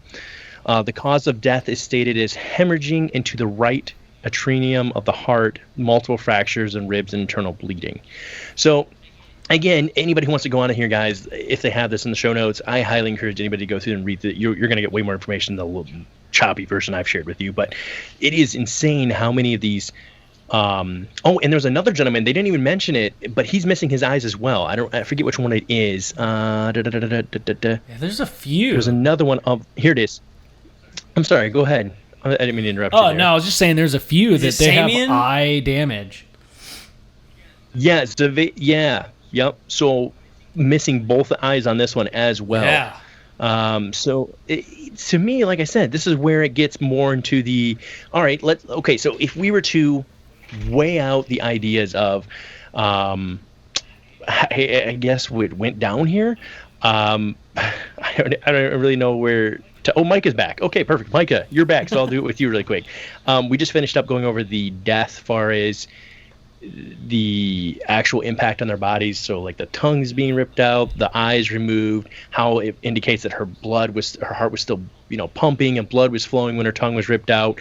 Because Ben and Joe felt, and I'm right there with you guys, that multiple times when people have been abducted, they get put back in separate clothing and they get put back in, out of order, and they have the discoloration of the skin would indicate radiation burns. What was that couple in Texas, that lady and her friend and her son, where it was so hot in the vehicle when she touched it, it had like the imprint from her hand?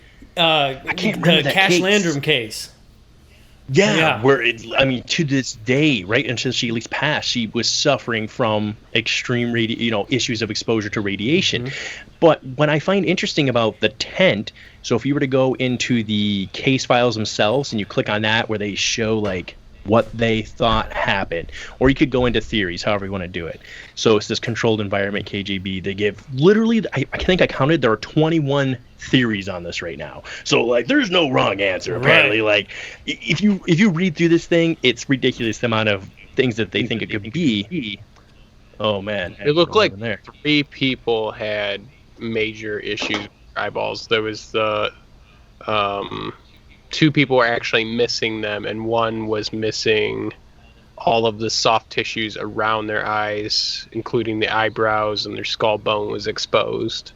I forget about the skull bone. Her brow game was on point, and somebody was jealous, I guess. They were on fleek. Fuck, dude.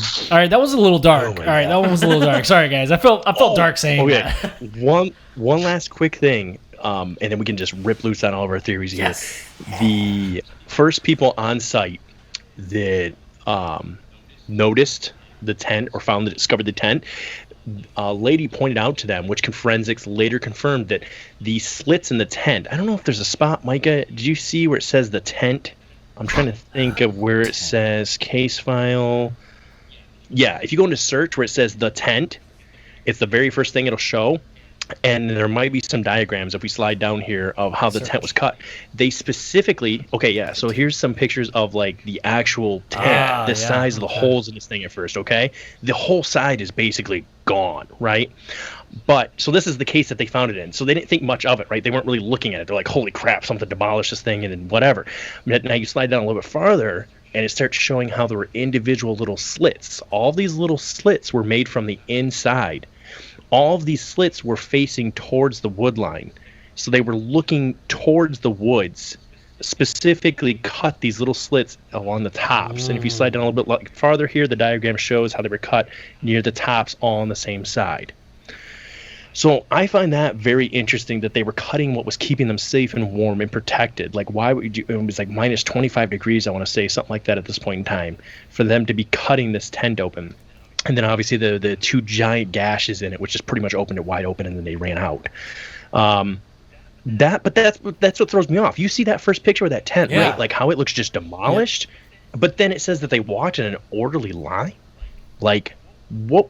Like it doesn't make sense. You know what I mean? It doesn't add up necessarily. I just wanted to point that out though. That the tent was cut from the inside, and it was cut looking towards the tree line only on the one side. I find that unique because then that applies to me. I feel that they're trying to get an eye to look out at something, right, without going outside. Yeah. I could be wrong. I mean, that's just me repeating also things that others have said, but I find it unique, and I find it at least worth noting. I think. So yeah, I mean, that's some of this in a nutshell. Sorry, sorry that took so long, guys. No, I mean you did a fantastic job. I think what we often do on our show, we kind of skip over a lot of details. So I feel like that was very valuable. So that was awesome, dude. I keep going back and forth. Is it aliens or is it Bigfoot? Because like when you forget about the tent and these little details and you think, okay, well, it was obviously some kind of animal attack, tried to get in, but then you think, oh, well, it was cut from the inside, so they were running from something. They wanted to get out. I mean, they're basically in they're like in a hot pocket, right? Like they're like all in one space, and one animal's trying to get at them. You always think like, all right, well, how the fuck am I going to get out of here? Yeah. And for them to like take the time to, in the diagram, it shows like a little razor blade, but how would you have like a single razor blade ready? But yeah, like I'm thinking somebody said, okay, well, it's coming from the opposite side, so we want to go towards the woods. Let's not take the time to undo all the fastenings on the opening and the exit or whatever, and just fucking go. Let's go. Well, but the issue there is they would have been like, okay, when I cut this tent, we're all going to walk in an orderly fashion down to this tree. Yeah, that does not add up. That's a weird... So, this was just what I just sent to you guys. Is just, I'm not saying we have to stop and talk about, but this was another theory that's put out there that the Soviet Union and the USSR was testing this thing called a parachute mine. It was like a 2-part stage rocket, and they were testing it in remote areas. So some people hypothesize that this is it. I personally think this is ridiculous as a plausible thing, because if a rocket exploded or if there was a mine that exploded, they would have had massive, in my opinion, external damage of some sort. Yeah. Now, Micah, you had mentioned, though, from back in our days of watching, you guys remember, anybody remember that show from back in the day? What was that? Crap. Gullah Gullah Island. Are You Afraid of the Dark? Gumby. No, close. Good guesses. The thing where they would test it out, and they were scientists. Mythbusters. And they would do these experiments. Mythbusters. Thank you. And Bang they Bros. talked about the blast radius, right? Isn't there a certain radius where you're within a blast radius where it kills you? Yeah. I didn't hear him. I didn't hear what he said. He said Bang Bros. Oh, Bangin' Bros. Dude, how'd you guys know about our website? Listen, that's our side hustle. Banginbros.com.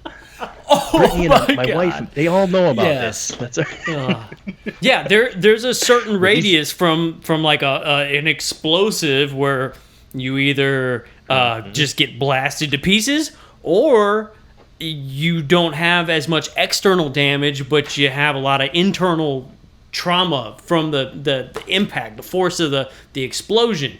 Right. Yeah. I mean, But that Explosion wouldn't from necessarily. creeds and lotion. The only issue that I have with that idea, the reason I'm just wanting to share it, so I'm being honest, so that a lot of these theories are being aired out, because we've been accused lately of cherry picking things. So listen, tonight you're getting shotgun You know blasted what? with options here. it's your goddamn cherry tree. You pick whatever you want. Yeah, man. You be George Washington. You chop that whole fucking cherry tree down, man.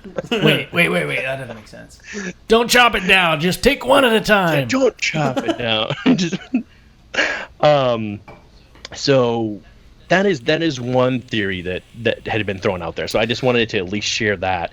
What is interesting now? Do you guys want to throw out some other crazy theories really quick, Micah? Anything that makes sense before I get into some, like, I want to talk about the Russian file that I read on a little bit, and they did a specific interview with a 65-year-old, at the time, a 65-year-old tribesman who was alive at the time. She was about 5 years old.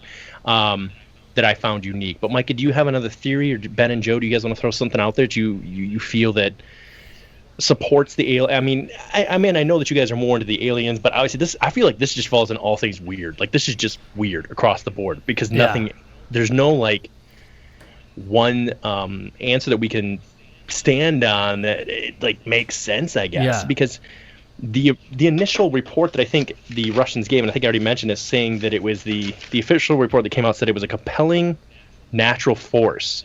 That was the official report that said what was the cause of death was a compelling natural force. What is a compelling natural force? What does that even mean? Back to Joe's point. You know what I mean? Flatulence. Yeah. Flatulence. Flash. I mean, Okay, so I have another theory, but I'd like to hear what Micah has to say. Go for it. I don't know. Personally, I think like there was a theory about KGB, CIA. Mm-hmm. Yeah. A Possible real thing that was going on. off. They seen some stuff they shouldn't have seen. I don't know that explains so much having internal damage without having external damage. I think it's possible that there was some type of explosion that they were inside of, deadly. But I feel like for an explosion to have a blast radius enough to break ribs and cause all that kind of damage, it would have to be pretty close. It'd have to be pretty significant. And I'm sure they would have had some type of... They'd have had more external damage, I think. With an explosion that close, and a crater. it would have to be close for it to do that much damage to them. I'm going with the. I think I'm going to go with a Yeti. Yes. Yes! Yeah. We did it, boys. We've done it. We've done it. God, We've brought Micah This is over. unprecedented grounds. This is amazing. You heard it first. You're on UFO Garage Podcast. I was like over here trying to make more points to show how it could be a Yeti. Okay, this is kind of a... Bear with me for a second. This has a little bit to do with Looney Tunes and a little bit to do with I think maybe William, I think maybe you might have posted something about this on our page. But okay, so we'll crap. start with the Looney Tune things. Whenever Bugs Bunny and Donald Duck they run into the abominable snowman, right? And the abominable snowman picks up, Daffy Duck, and he's like, I would love him and hug him and squeeze him and call him George. And he squeezes the shit out of Daffy Duck, and then he scrunches his head, patting him because he's like his little pet, right? Yeah. Okay. Yeah. So that's one part of this theory. What if this abominable snowman did something like that to these people, right? Now, onto your theory that I think you posted on our page was, what if Bigfoot or these Yetis are they're pets of aliens. Okay? Yeah. So now we get to where like this abominable snowman goes and like ravages these people, and then the ETs are like, oh shit, he's out. You know, it'd be kind of like if your dog got out, ran across the street and bit somebody in the leg. You'd be like, oh my God, I'm so sorry. Did he hurt you? Yeah, he hurt me. Like I have a scar on my leg now. So it'd be kind of the same thing. This Yeti goes and destroys these people, basically. Maybe not on purpose. Maybe he was just trying to be friends. But then the ETs come down and they're like, well, shit, let's take him home and see if we can fix these people. They figure out, well, we can't fix these people, so they kind of just put them back roughly in the area that... Someone's like, what, was she wearing the underwear? Yeah, fuck it. Yeah, just throw them out. Just put them... Yeah. So, yeah, I mean, it's kind of out there, but, I mean, if you believe in Looney Tunes like I do... yeah, it's almost like your cat or your dog brings in a baby bird, and you're like, oh, shit. Yeah. Oh, man. Yeah. Oh, it's got, like teeth marks in it, and like, oh man, I hope the mother takes it back. So you put it back out, and then you have your dog inside, and then you wait a little longer, but then it starts getting hot, and so you're like, fuck, I guess I gotta take this little baby bird back in, and you can't fix it. Yeah. And then like, well, finally, shit, I guess I gotta go outside and bury it.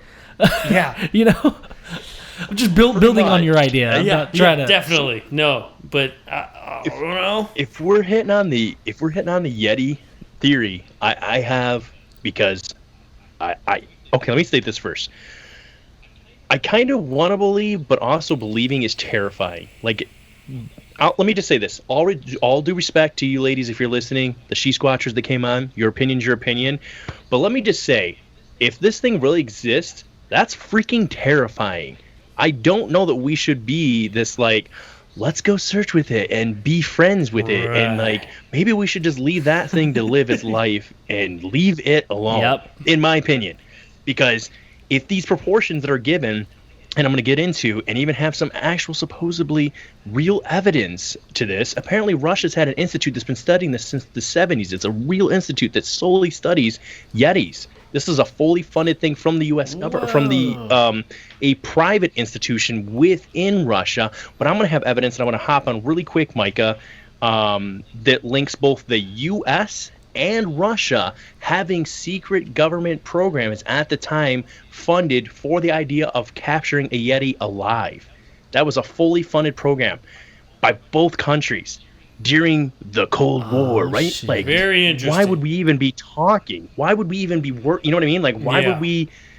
Anyways, well, I feel like the Cold War was kind of actually a cover for something. I think they made us believe that we were actually fighting each other, but we weren't. We were probably working together on something pretty crazy. So I don't know. Yeah, everybody was wearing like commie killer shirts on. You know, it was like, that's what you do with your friends. You know, if you ain't got a commie killer shirt on, you're not American. You know, like it's pretty bad. Right? That's bad. So really quick, from the other documentary that I pulled up that is from Russia, they interviewed a lady, a guy named Mike, who had a journalist who went along with him because he couldn't speak English, obviously, and they actually traveled the same path as the hikers and then shared the story. I'm not going to go into it because I went into way too much anyways, but I just want to hit some of the highlights. They interviewed this lady from the, what was that group called, Micah? The Maasai? The name's failing right now. Yeah, it was like Mancy. Yeah, Mancy. Sorry, I couldn't hear it. Sorry, I broke up for a second. So the Mancy Tribe, there was this lady they interviewed, and this is what she said. This is what she was quoted saying. So her name was Albina Anyamov, was 5 when the group came through. So she actually remembers them coming through. It was the last outpost that they hit before they disappeared, like 3 days before.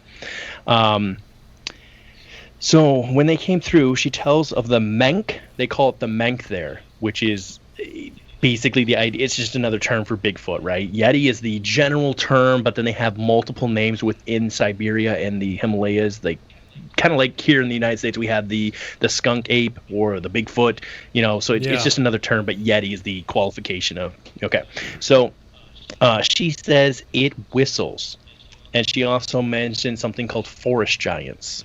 So this is within their tribe. Now, by the way, their tribe has existed in this area since it was 500 AD. So they've been in this land for a very long time, right? Yeah. Great. It's like longer than a Flip year. that open and more than a year. Did you just say more than a Hell year? yeah. That's a long time. more than a year. Dude, she's probably been there for like a year, man. I have to like Google that shit. So 55 AD. So she specifically mentioned a whistle. When they asked her about the whistle, she said that it's not a whistle like the wind. She said it's a like a demon whistle. It's like a howling demon whistle. Now, to be fair, the wind can make some terrifying sounds, right? Like we've all had a snowstorm. You ever heard a good snowstorm or good just howling of the wind? It can almost sound like it's alive itself. But here in Michigan, all we get is it gets dumped out. all we get is damn. We can hear the street pop and crackle. Yeah. It gets so hot.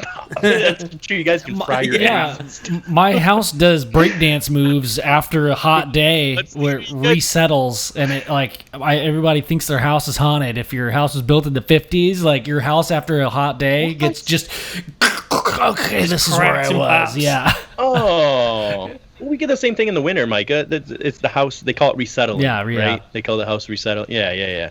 I mean, we kind of get that, just with cold. What instead of state? heat. Texas. Texas. Yeah, freaking hot. Yeah. Texas. I know that. It was like You guys had your wheels melt yet? Tires? Not yet. not yet, but you do got to change your tires more often. Yeah. Yeah. If your tire tread is like a little bit low during the summertime, just expect that you're gonna need to get a new tire at some point because it'll probably pop. That's freaking crazy, bro. Yeah. It was like is 103 crazy. today. Yeah. Holy crap! Yeah. It wasn't that bad here. Yeah, at all. it was kind of nice today actually. It was 109 last week one day. Yeah, it was 109 last Yeah. week. So, yeah, it was nuts.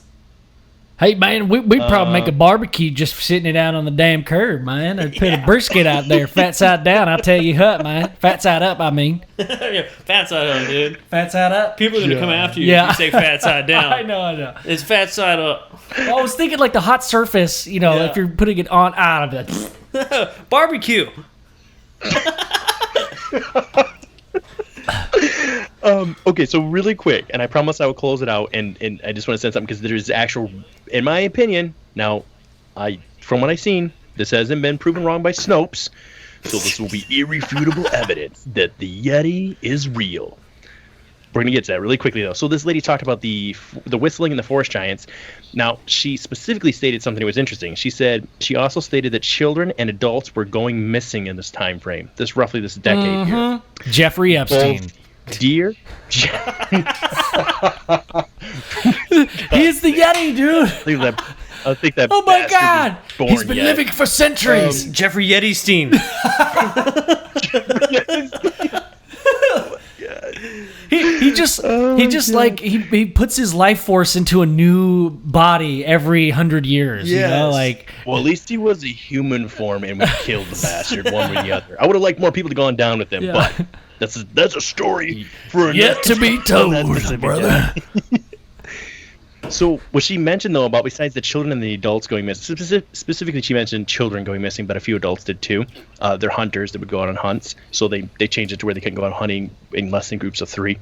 Both deer and bear were found dead with their tongues missing. So I wrote down just like Lidmilia.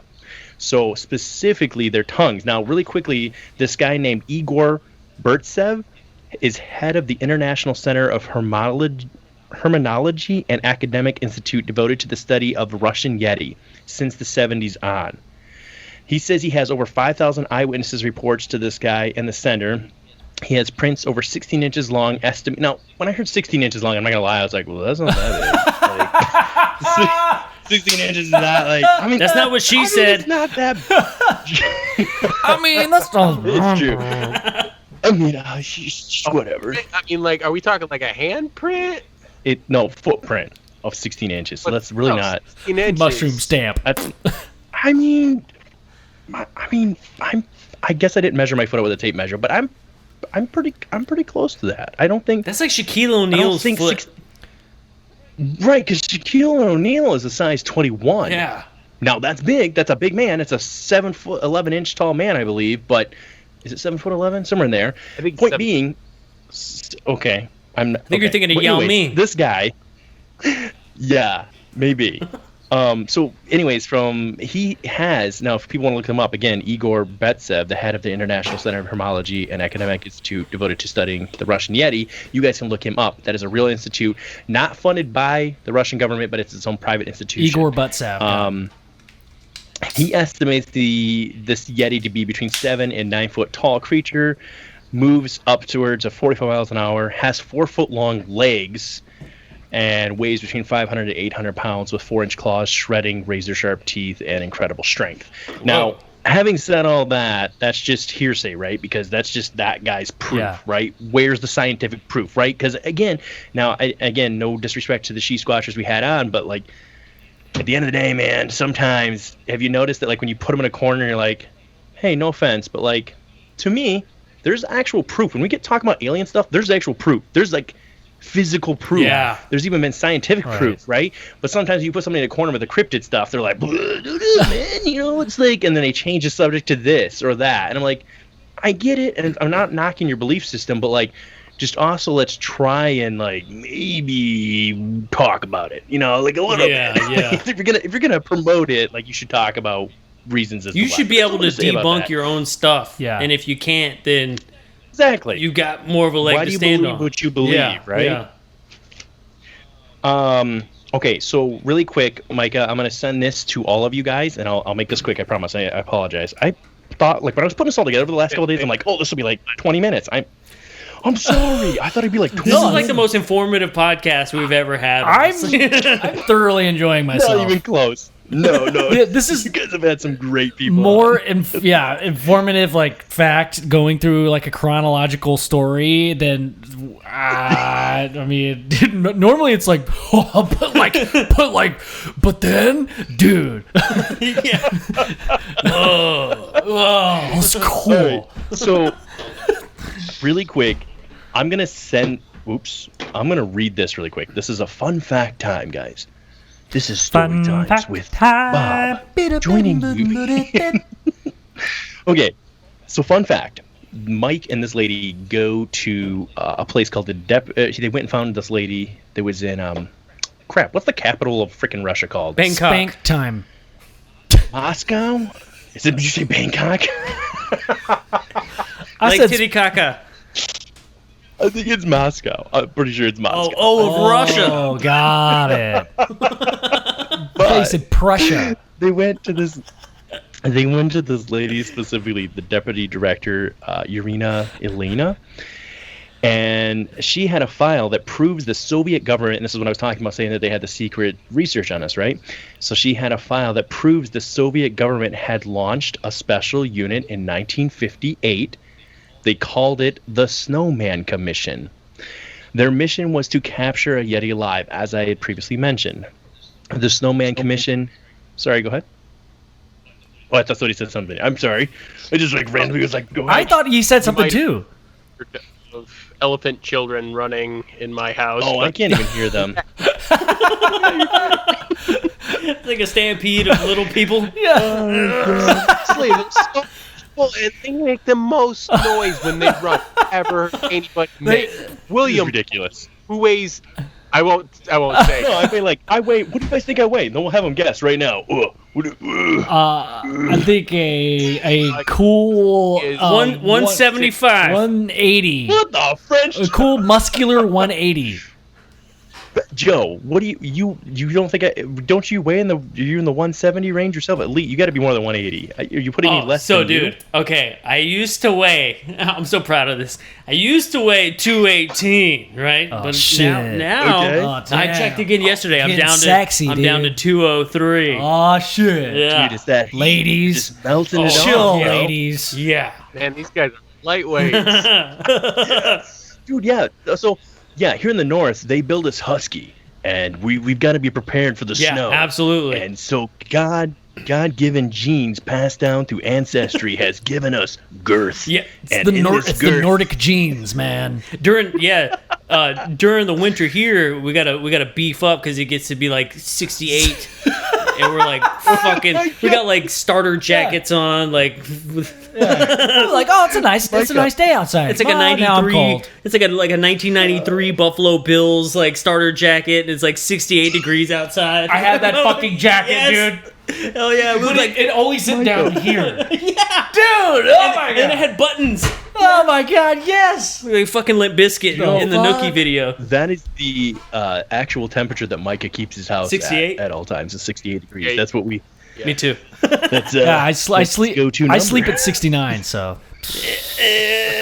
Shit. So, anyways, wait, were we on weight? What were we talking about, Micah? Yeah. Yeah. So, Okay, are we going with facts or are we going with weight? Facts. recently, I've lost 10 pounds, but I'm down to 270. No. Damn, son. Here, not that. Yeah, I'm pretty sure last time I weighed myself, I'm 355, somewhere in there, 355, 360, something like that. That's what I was saying a while Pure ago. muscle. When I got that shirt from you guys, the Dr. Scientist. It's hard when you're a big guy because they assume that if you're heavier, that you just grow in width. That there's no way that you could ever vertically grow. It's just width all the way. Everywhere I ran as a kid, I'd raise my arms for a football, and it was just belly button. Everywhere I went, I was like rocking the crop top. It wasn't a good look. I'll tell you that. Those shirts are a little longer, aren't they? The What's that? Dr. Scientist shirts, they got some length to them. Yeah, they do. What were you saying though, Mike? I'm sorry. I was just asking if it was hot down there. You Yeah, that's ready why I to switched start? that. Like you got. Oh, do I have the sweat? Dude, that hat, that freaking hat. Dude, my head was sweating so much. Oh my god. Okay, I got way off track. I apologize. You're down to 275 now. I can tell by your T-shirt. Yo, I've lost so much weight, guys. Yeah, but you guys are like pretty tall. William, I've seen you like FaceTime videos getting tacos and shit, and like your head's like almost touching like the roof of the building. You're pretty. Not that bad. I don't know why everybody thinks I'm so tall. I'm not that tall. There are people who there was one guy who thought I was nearly 7 foot tall. I'm like, this is why people think that Bigfoot's 9 foot tall. Like I'm not. Oh man. Oh. It's camera angle. Okay, so really quickly, in case everybody forgot what we were talking about completely, we were talking about this secret document that had been sealed.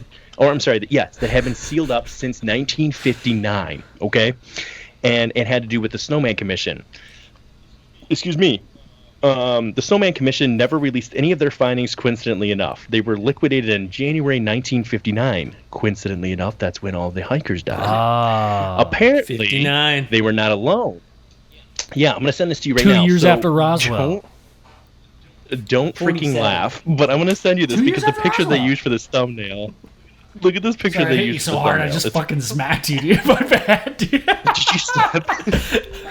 Oh yeah. It says that I love this. in this right here, they were okay. So apparently they were not alone. The American Embassy in Kathmandu and Embassy New Delhi talked about Indian currency. Now in that link I just sent you, if you pull it up, it has the original. They talk about it, but it also has the original document that was declassified and released that shows actual rules for hunting and how to protect yourself from a Yeti. Holy shit, that's but great. in there specifically, it specifically states if you have photography, if you have evidence of a Yeti, any of these things, it will be immediately turned over to the Nepal government. What? You are not to keep any of Whoa. that. It's all in the document there. Again, Ben, I apologize. I don't know who does the editing for you guys, but I'm sending you a ton of links. I don't know if you're actually going to Yeah. post the show. This is gonna be a long editing process. Hey, you know what? It's fine because this has been so entertaining. Like it's gonna be worth it. We'll release it a couple months from now. But we're still There we working go. on Jocelyn's episode. Yeah, like 3 episodes ago. God. Okay, so anyways, yeah. So just really quickly, I wanted to put that out there, talking about the U.S. government itself even talked about how to protect yourself. It gave it to a group expedition from the U.S. And if they were to come across anything, so there seems to be something to me. There seems to be some correlation between the Nepal government and I don't want to say a cover-up of the Yeti, but any information that seems to hint at a Yeti existence is definitely kept within check for them. Yeah. So And again, in that particular link, it lists endlessly all the information. Now, the only thing I want to show here that's worth noting is I'm going to send this to you guys. Hey, I did want to make a quick note, though. That was from Washington Post. Fake news. Fair enough. Fair. No. You know why I specifically picked that one? No, I'm kind of with you on that, bro. But I specifically picked Washington News to be the middle of the ground kind of, whatever. You know what I'm saying? Exactly. But if you look that particular story up, there are multiple sources beyond even the Washington Post. So if you guys even need those for yourself, or if anybody's listening to this story wants other links besides that, I can also provide that for you. So feel free to reach out. Plug your Facebook group real quick. Plug it. Oh yeah, so we're B.O.B.B, Band of Bearded Brothers. You know what's messed up, dude? We still haven't changed this, Micah. I'm pretty sure we need to change our name. Like we need to change our. If you're talking about Buzzsprout, I changed it because it was originally set up the correct way, and I think you screwed around with it. Something happened. Okay. Yeah, for a while we were UFO, Band of Bearded Brothers, and it made no sense at all. Okay. You unidentified flying band of brothers. Yeah. Okay. Okay, really quick. Sorry, guys. I'm reading through all my endless paper notes here that I made over the last couple of days. They're scribbled down. The only thing I want to point out really quick. So if you were to look into some of this too, and you can look it up, there have been cases since 1925 on. A military expedition was attacked in eastern Siberia, and in 1945, a unit of Soviet soldiers claimed they were attacked by a Yeti in a cave, which they actually claimed to kill. Now, from that one that they killed, I'm going to send this over to you as well. This one actually had evidence, and this is the smoking gun for them. I'll send it to you guys right now, that states that they did actual DNA testing on this hair. So now the DNA testing on this hair, which came from that guy, I forget his name, but that program that's been running since the 70s, Igor Burtsev, the head of the International Center for Immunology and Academia Institute, they tested this, and this particular stuff turned out to be more closely related to a human than chimpanzees. It's less than 1% separation from a human being. So that is interesting to me. Now, this is an old study, obviously, but again, this is a study, and there were multiple, again, other links besides just this, I'm not cherry picking one link, bro. I don't know about you, Micah, but I've been getting smacked on that one a lot lately. There've been a lot of people been like, you guys are cherry picking what you want to do. It's the same on the other side, though, dude. I mean, they cherry pick the shit they want to read and then try and counter your facts with some other bullshit. It's the same thing. That's true. Yeah. That is true. It's interesting that you were talking about the DNA though of this thing and how it's really closely related to humans, but then they also do DNA testing on those Nazca beings and stuff, and they also have DNA that is very close to humans. Right? It kind of makes you wonder when we talk about the DNA manipulation of a species that came down here. They're all so close to humans. Why is it that all these weird fucking things are so close to humans? Why is it that a 3-fingered, 3-foot tall, large-headed thing is so close to humans? Why is it that a 9-foot tall, hairy monster beast that lives in the snow so close to a human? Why are so many of these weird cryptid things so close to humans? It's kind of strange. If you wanted to break it out, whether you went to the alien route or you went a non-alien route, Mike and I talked about this way back when, and I don't even think we went with quite even a UFO or alien route on it. We were just talking about there being evidence showing that Cro-Magnon man and human beings existed at one point, because there's actual grave sites showing that they fought, where there's these bones showing that both had existed at the same time. So I've always wondered what that development was. We've always just assumed that caveman basically fundamentally worked its way out of the genocode, or however you want to word it, they just worked their way out of existence. But what if they didn't, right? Well, I think, wasn't it Gigantopithecus? Thank you, Gigantopithecus. Say it, say it right now. Gigantopithecus. Oh, I did it. Gigantopithecus. Say it with the chest. Which was massive, dude. They were saying this thing was could have reached upwards of 15 foot tall. That's Gigantopithecus. If you ask me. That was Yeah, that's freakishly. I mean, just and if we're putting something in the terms of, and I didn't look this up, but I'd be curious if somebody wants to look it up. So it's funny how they were talking about the tongue and the eyes being removed. So when chimpanzees attack, don't they rip out your genitals and your tongue, right?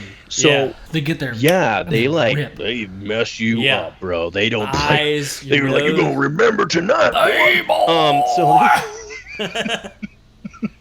So I wonder with that, and we know how, even though a chimpanzee being smaller than a human being is like 7 times the strength, because the muscle density is just unbelievable. It's like freaking, their muscles are like, they were saying it's like metal string compared to ours, right? They're freakishly strong. Yeah. So if we had something that was operating within the genetic code of that strength, but the size of 7 to 9 foot tall, we're talking about something that's just that's like an apex predator beyond our smarts and our guns and blah, blah, blah.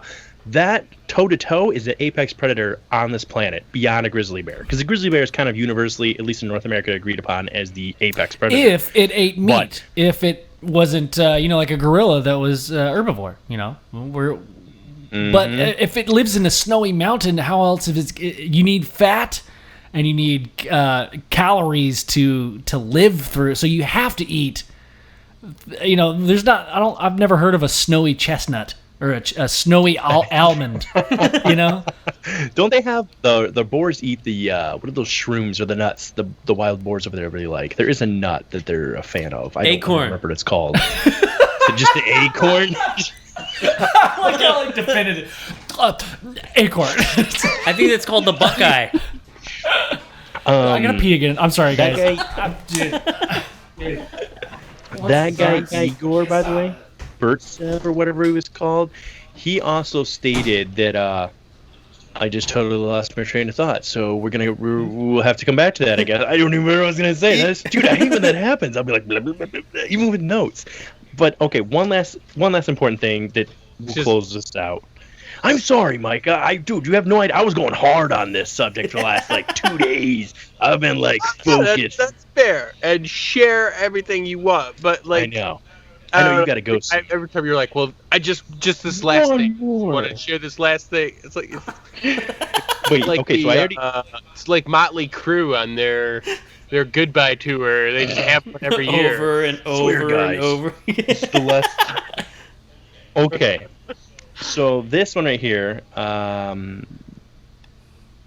Okay, so Yuri Yudin was interviewed some years later. Not long before his death. Actually, they virtually said on his deathbed, but he was sitting on a couch, but it was like the last week of his life. And he touched on one thing in particular that stuck out to him, a military boot cover. You would have to have been in the KGB or Soviet Union to be issued one, known as it's called the Amataga, it's AMATGA. Leading most to believe that the military discovered the hikers before the search party, but could not or would not mention it due to the Snowman Commission, right? We talked about how this was under the wraps, under the radar thing, right? So being top secret, Mike goes to a place in Yettingberg to view a case. So really quick, Ben, just to catch you up, we're covering Yuri Yudin, the one who did survive. He did an interview in 2011 or 13, right before he passed away, literally the last week of his life. One thing that stuck out to him that he was bothered by was he said that everybody in the group had a camera, whereas the official report that was released said there was only 4 cameras, right? Oh, shit. And so he felt that there was photos missing. Also, one of the main cameras that was left in the tent was taken home by one of the search party members, and they developed the photos, and then was forced to bring photos back in. So they don't even know of all the photos. And again, if we go back to that main link that we've been using all night as reference, this is all detailed in there. You can read through that. If you go into the file reports, just you and Joe have seen tonight that there's so much information that we can spend hours. So yeah, but so he felt that was interesting, and one other thing that he felt was another very interesting thing to him was that a particular thing that stuck out to him, Ben, was that there was a boot cover. You would have had to been in the Soviet Union or the KGB to been issued one, and it was found at the campsite known as an Amagata. leading most to believe that the military discovered the hikers before the search party, but could not or would not mention it due to the Snowman Commission being top secret. Now, in this Russian version of their documentary, Mike gets to a place called Yettenberg to view the case file that had been sealed up since 1959. In the document, it stated that the file opened February 6th. Now, let's recall over here, February 12th was the earliest that anybody even got concerned, right? Oh, and so this is 10 days prior to the students even being reported missing. Whoa. It also had photos and diagrams of the hikers' tent. Forensics showed that the small slits were made from the inside facing the forest. This is all in that original document. They knew this even then. Okay. This is some George Floyd type shit, dude. You remember like Obama posted about retweeting? Yeah, I heard about that. Yeah. This just goes to show you, and this is what kind of the point of what Micah and I was at our first or second episode, Micah. I think it was our first episode where we hit on the idea of like, listen, we just want to share some stuff. It might seem crazy, but we did the MK Ultra thing, showing that listen, government has no problem. Doesn't matter whose government is. We're just kind of a resource, man. And if you need to be utilized to said point or reason they want to utilize you to, then you will be, whether you want to cooperate or not, as proven through the MK Ultra stuff. But yeah, so this document right here, it showed also another thing that's really important.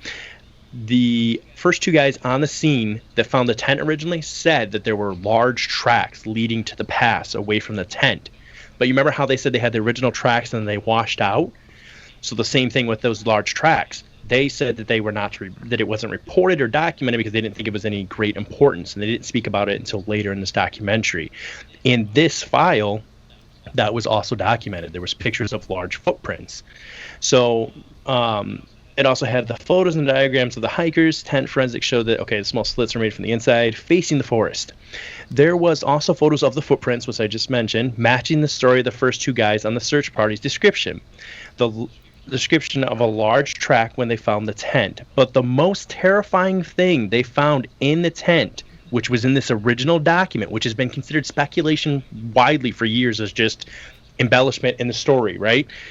Which said, thing that they found in the tent written by one of the hikers, they don't know who, it simply says, "Now we know the snowman exists." And this was scribbled on a piece of paper or parchment paper. I just got chills, dude. So the only part that I find a little too on the nose for me about this part is that it literally used the term "now we know the snowman exists," and it was called the Snowman Commission. So it almost makes me wonder if were they trying to get funding for this? Maybe they found these guys and they wrote it. Again, that's just me spitballing here. Yeah. But you know what I mean? Because I feel like if you is it pronounced snowman or snowman? Snowman. Okay. It's just snowman. It's how, at least that's how it translated to English. I don't. It might have been different in the. I just like to. I like to ask people how they pronounce Spider-Man, or is it Spider-Man, or Batman, or well, if it was in Russian, Batman. There was a lot of V's and K's in the word snowman. I'm sure it was like Snovokaminaman. Nevash. Yeah. Backwards R and too many Z's. Sorry, I was just checking my notes because I just wanted to make sure that was the only thing I was I knew they had one last big thing I wanted to hit on, and that was that's pretty nuts though. If they did find giant footprints in the snow and then somebody covered it up, and they were like, no, don't take pictures of that.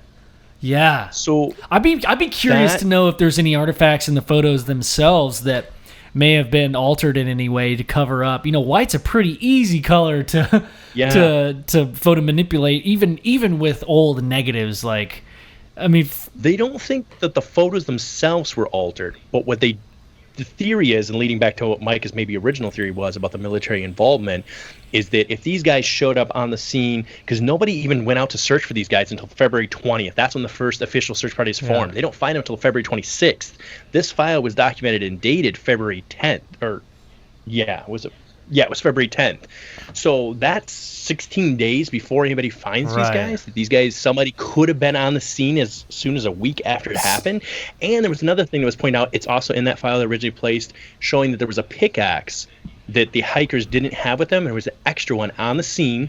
And also the tent, Yuri noticed this too, that the way it was put back together didn't seem right because there was they were using the skis. Are they just called sticks? What are they just called? Ski poles? pulleys. Their ski poles were broken to help hold the tent up, which he said made no sense. They wouldn't have done something like that to help support the tent.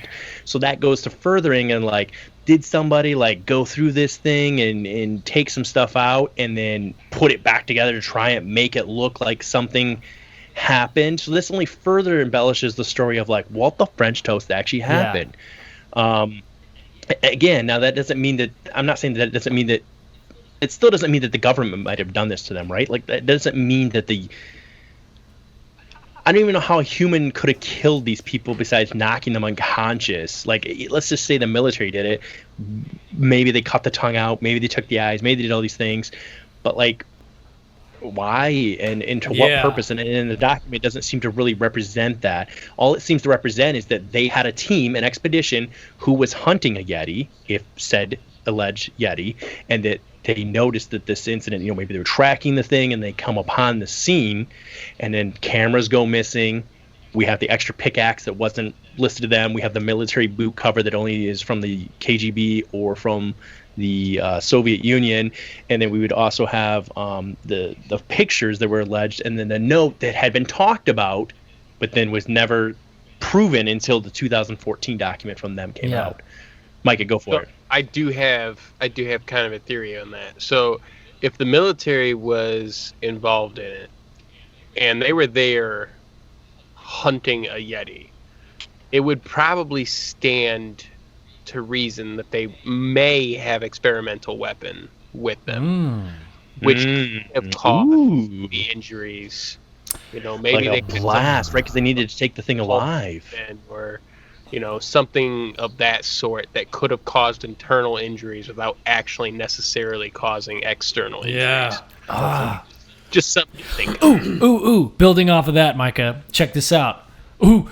I think this is such a crazy, smart idea, but it's going to sound so dumb when I say it out loud. I have a great idea. It's going to sound dumb, but you guys get ready. It's going to be a best idea. Okay, check this out. So the expedition was initially, how long? Okay, first off, William, do you know how long the expedition from beginning to end was? Like beginning to when they found them? Like from when they found them, or from the time they started? Yeah, so when they started the expedition to when they found them. Mm-hmm. So January 25th would have been the start of their expedition. The last time they were seen by any living human being was January 27th, I believe. So the 27th to the 26th of February was the first ones that were discovered. Got it. So that's roughly that's pushing a month. So what if that's a month do long. We know what the reason for the expedition was? It was simply for, and it goes into all this too as well. I didn't read on all of that, but it had to do with academic achievements, so it would help some of them graduate. The one guy was going to achieve the master guide, whatever, and they could teach other people. Okay. And then, but they were collecting quartz, like Yuri Yudin, who ended up leaving. He took some quartz with him and stuff. So it was a academic / just. What's that called when you're just doing it for the fun of it? Yeah, it was their passion to do this kind of stuff. All right, so what if this was a secret CIA type expedition where they posed it as a academic research expedition, but their true purpose was to find and track a Yeti that had been seen in the area, so they knew where to go, and that's why there's so many like weird. Turns and twists and turns of like where they ended up and like weird decisions that they made. So they get to this tent area, right? And they build this tent, but they build the tent over a Yeti that they've captured. So they actually captured a Yeti, and the Yeti broke out of the tent, and that's what it was. It was his razor sharp claws that got out, or his razor sharp teeth, as you mentioned. He was the one that got out of the tent after being awoken from some kind of sedation that they, attacked him with or something. Yeah. Maybe they captured the Yeti. They put him in the fucking tent, and they were like, I'm not staying in the tent with that dude. I'm going to go build a fire by this tree. Yeah. Yeah. Dude, that makes sense. And then the Yeti's thinking like home is towards the forest. I'm going to go that way. But then they start chasing after this guy. And then he turns around and says, you know what? Fuck y'all, dude. And then he comes back and just goes to town on all these people. Meanwhile, these other dudes are still at the tree while the half of the group is trying to capture him again halfway up the ridge, right? But they're at the trees and they're thinking, oh, fuck. The Hulk is out. So they start climbing the tree. Their arms and hands are so frostbitten from not wanting to sleep in the tent that they start to climb this tree, and then that's where all the blood and all the guts and stuff comes from, and finally the Yeti gets to him, and he's like, shouldn't have shot me in the ass with that damn dart, dude. Yeah, that's what happened. That's pretty interesting. I'm drawing a blank on this right now, but there was one specific hiker, and I can't seem to find him right now, but I know this for a fact. There was one who had strong ties, and one of the ladies did too, where they were massive supporters of communism, and the one had very specific ties to the KGB. So there was a theory on this that the KGB was infiltrated already in this group, part of this study, and that there were some, like you're saying, CIA agents. They thought that some of the students might have been CIA, or there's the explanation that maybe the CIA was there as well. Yeah. Posing as KGB, and I forgot some stuff there. There is one thing that I think that hadn't really come up, was that there was the radiation involved. That's another part that comes back in. There's a huge theory on the whole KGB CIA thing, because I think it was jackets, or was it their actual bodies? It was the clothing, but the bodies were disfigured in coloration, in different colors, not all the same color. They all had different color discoloration, I should say. So what about this idea of the weapon, right? The non-lethal weapon. What if like it got damaged and they used it on the Yeti initially, but he woke up from this whatever and then used that weapon on them? I don't know. I'm gonna keep going with that theory. That's not. He's like, the Yeti messed him up. So you guys. You know what's funny out of all of this, out of all the theories that we listed tonight, which, again, there's no right or wrong answer on really any of this, because, unfortunately, this is one of probably, if not, I might throw it up in the top 5 mysteries of all time in human history. Right behind OJ. There's some great ones. But Orange juice. Right behind O.J. Simpson. OJ. Yeah, that's a real mystery right there, that dude. The glove don't fit. You cannot quit. Do you guys know what the most widely accepted theory out there is on this? What caused this right now? Tell us. No, what is it? Infrasound. Apparently, infrasound is caused as part of a technical theory. There have been suggestions that an infrasound might have been responsible for sudden unpleasant feelings among the hikers. New research of the raw weather phenomenon has suggested that a perfect storm could have struck the campers at night. Long story short, go on there and look it up. It's right underneath theories. You can look at infrasound. But they believe that the weather perfectly wrapped around the mountain in this like vortex version to mess with them in an infrasound wave manner that caused them to go mad. And it basically think that they were seeing this thing or whatever was going on. Are you swamp gassing us right now? No. I think you're swamp gassing us. I think you're swamp gassing. Swamp gas.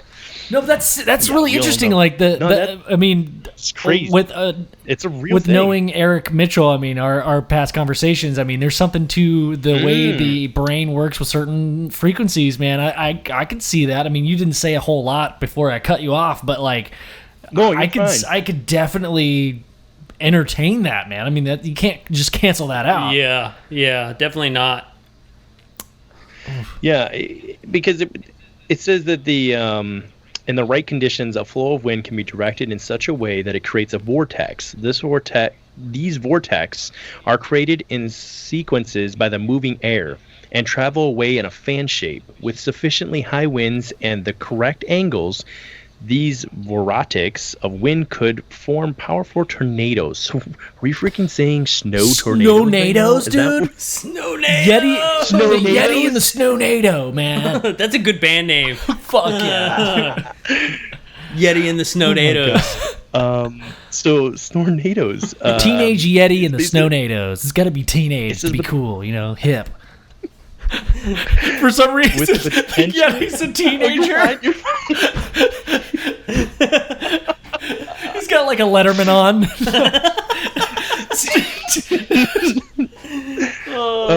Drives a But yeah, it Camaro. does say that. It's made out of snow. Snow Camaro. A Snowmaro. Yes. He drives a Snowmaro. Oh, shit. Oh man, but it does say that with the potential to emit large amounts of infrasound, as well as cause damage by themselves. Eric's theory supposes that the Dyatlov hikers' tent was directly downward from the peak of the mountain and far enough away that the whirling winds themselves did not strike the tent, but that they would have been close enough for the effects to be felt and heard. So infrasound vibrations in the air, which are too low for humans to hear, was first observed in the 1960s. So this is kind of hitting on your I believe it was you guys, unless I don't know what episode we are, but it should be the Eric Mitchell episode, which talked about this, right? The waves defined as anything below human hearing range of 20 hertz. The upper range is a sound of 20,000 hertz, and can be made by man-made objects as well as natural phenomenon.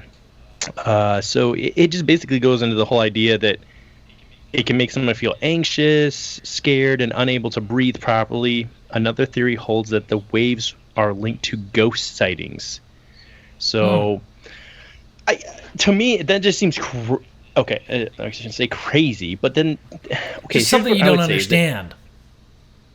Yeah, I don't know. It's something we don't understand. I mean, we kind of have the science to it, right? But it doesn't add up to the eyes missing, the tongue missing. If they went crazy and they went mad, because like if you guys are still on the Diatlip Pass link that I sent you and you go under theories, there's everything from UFOs, like we were talking about, ball lightning, the stove, gravity fluctuation, Wolverines. They believe that special forces, Mancy, shrooms, like they're just literally just like Shrooms are dumb, dude. Oh, freaking lightning bolts. Oh, really quick, I want to send this. I'm sorry, guys. I'm so sorry. I apologize. You're giving me a freaking heart attack with all this work. William. These are not links that you have to share, but here is a video. It's called, dude, this took a long time to track down. I'm kidding with because you. I had to go to Russian giving you websites shit. on YouTube, and I couldn't read any of it because it was in Russian, so it took a long time to find. So I'm at least going to share it with you guys. Yes, I'm but it's just called giving you... The Jumping Yeti from Russia, and it's the video breakdown. So this guy breaks this down, which I thought was important, right? Because we're all about, I want to give information that's been critiqued. Yeah. Not that we have a scientific method of, peer review, but if we can at least get people who are breaking these videos down. What was that video you guys shared on your website? Yeah. Not Captain Disillusion. It looked like the aliens. Captain Disillusion. Sorry, go ahead.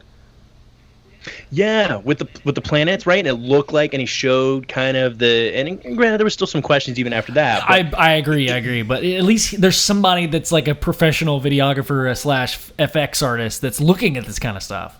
That's the right. Captain Disillusion. He's awesome. Oh, there's sound to it. So that video right there is going to show a breakdown of the, and I think if you skip maybe 2 minutes in, he lets it loop just the original video, and he goes in and he breaks it down. It's about a 5-minute video. It's worth watching. Oh. It's a 59-second clip. But this thing moves. This thing moves like nothing I've ever seen, bro. Mike, I don't know if you're watching it right now yourself, but it's dude, that's a Planet of the Apes type shit that looks like a gorilla wearing a fucking bulletproof real, vest. right? Yeah. That mother trucker is not moving like a Bigfoot, right? God. That thing moved like a giant. It's got short shins to me.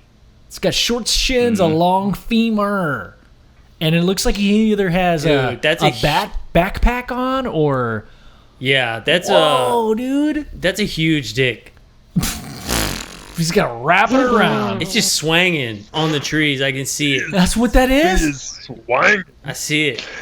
It's like knocking bushes over. I'm jealous. Dude, that's fucking cool. That's compelling. Freaking cool. Isn't it?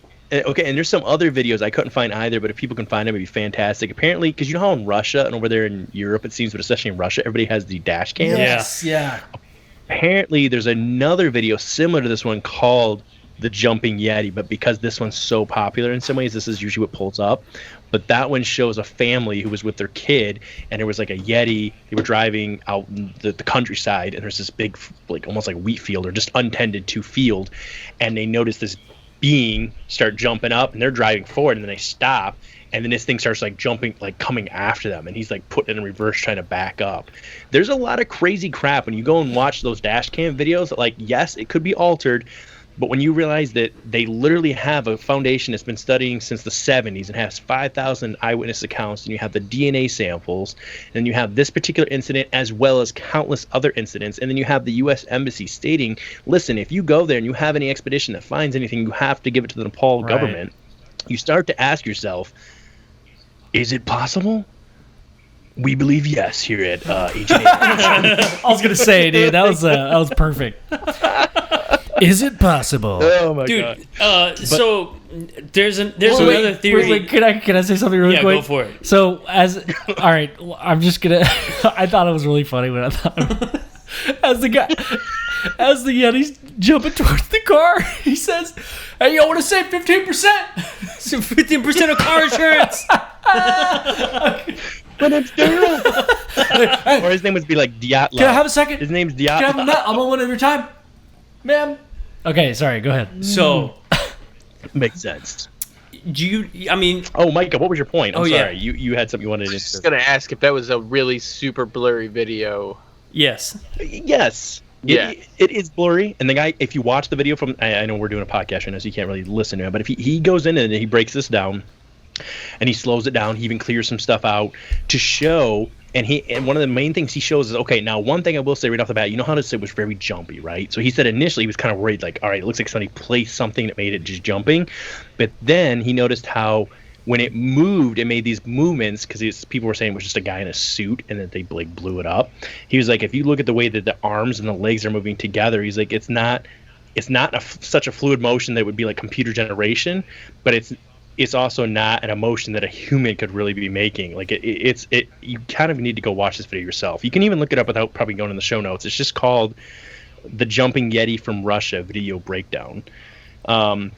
And I weigh it out for yourself, right? I'm just throwing something up here that just says, hey, this is from Russia. They seem to have, I didn't realize how many things related to, again, I love Bigfoot and I want to get into Bigfoot in North America, but there seems to be something going on in Nepal. It was even, who was his name that was conquering the world at one point? Who's the guy that had the elephants? Crap. Ron Jeremy. He's got a massive elephant trunk. It's well recorded, well documented. King Xerxes. King Xerxes. Xerxes. Was it Xerxes? But I feel like it was another one too. He was something. He was going through and fighting Alexander the Great. It was like 100-year war. I forget. Anyways. Yeah, as the Ottoman Empire. I know who. I think I know who you're talking about, but I can't think of that guy's I can't name. think of his name right now. But anyways, Davy Crockett. When he went to Nepal, he inquired with the Tibetan monks to see, said, even back then, reference to something similar to a Yeti, because it was looked at as a possible weapon to be in the army. Now, I don't know anything about the whole Tibetan monks, the underground thing, but does that, like, the Himalayas are huge. Like, how much of the Himalayas are really populated by human beings? I don't know. The Tibetan monks have, like, a head of a Yeti in a monastery that they have, like in one of their temples. Yeah, it's like a head or an arm or something. Is this when there was that supposed slaughter of them, where they like invited them to have? Did you hear that story? They invited them to have a meal. Yeah, or whatever? I'm not sure if that's what it is, but this thing has been like guarded for like hundreds of years, and they won't let people take tests. of it. Yeah, there you go. The skull. Yeah, it's like the top of the skull. They took the. It's a crown. They call it a crown. Yeah, there it is. We're looking at it. So if you think of like a gorilla's crown on his head, where it kind of protrudes, and it's the Yeti is what they're saying. We'll send you a link, dude. We're sending you links now, dude. But this is what we just sent you is like the head. It's in the Tibetan monk. It's like you can see the box, and nobody can go in there. Ooh, like you can only be invited to see it. But they've guarded this thing for like thousands of years. That's just a yak's head. That's all. I'm just kidding. No, but that's interesting because in their army, they wore those kind of that style helmet. Now, granted, that's just because you'd wear a dome-shaped thing to cover your head, but that is interesting. I think it's the foreskin. It's the. Hey, look at this tiny little lock that's on this box too. Like, Oh my god, I just seen the box. Oh my god. Dude, is that glass? You put a lock on a glass box? That's the dumbest shit I've ever seen. They're like, it's in there in case there's a fire, so we can break the glass. And then we throw the head on the fire. No, when the fire Oh yeah. And there's one with the hand that goes along with it. That's the hand and the all and these look the like head. different. These look like different things, man. I don't know. I know that I've seen this before. Yeah, I could see that, Ben, a little bit. It is funny how you're foreskin you're stating, thing. like, Yeah. You know what? Speaking of foreskin, I gotta bring it up, guys. Speaking of Real foreskin. Real question on foreskin. For those of you that aren't ready, this question was posed to me today, or rather stated to me, shit. and it kind of bothered. It didn't At bother the me, but it made me DMV. think. So I'm gonna put it on you guys and the listeners. What are your thoughts? Could the Wolverine or Deadpool be circumcised? I'm gonna say no, since they always regenerate their skin, right? You could never circumcise them. Oh shit! Whoa. There's no And way. I blew my mind. There's no way, man. They've got an OGP-ness. Here's the one thing I would say about that is that they don't regenerate necessarily their skin so much as they heal. Hey, if you're gonna come in here with facts, What the fuck, man? Come on! God! He does. you're fair.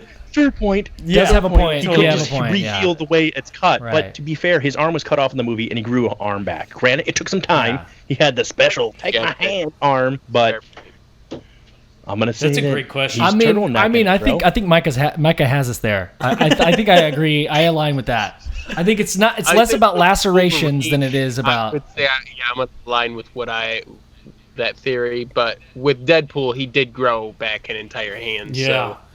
Yeah, but were the knuckles, the knuckle skin wrinkles the same? I don't know.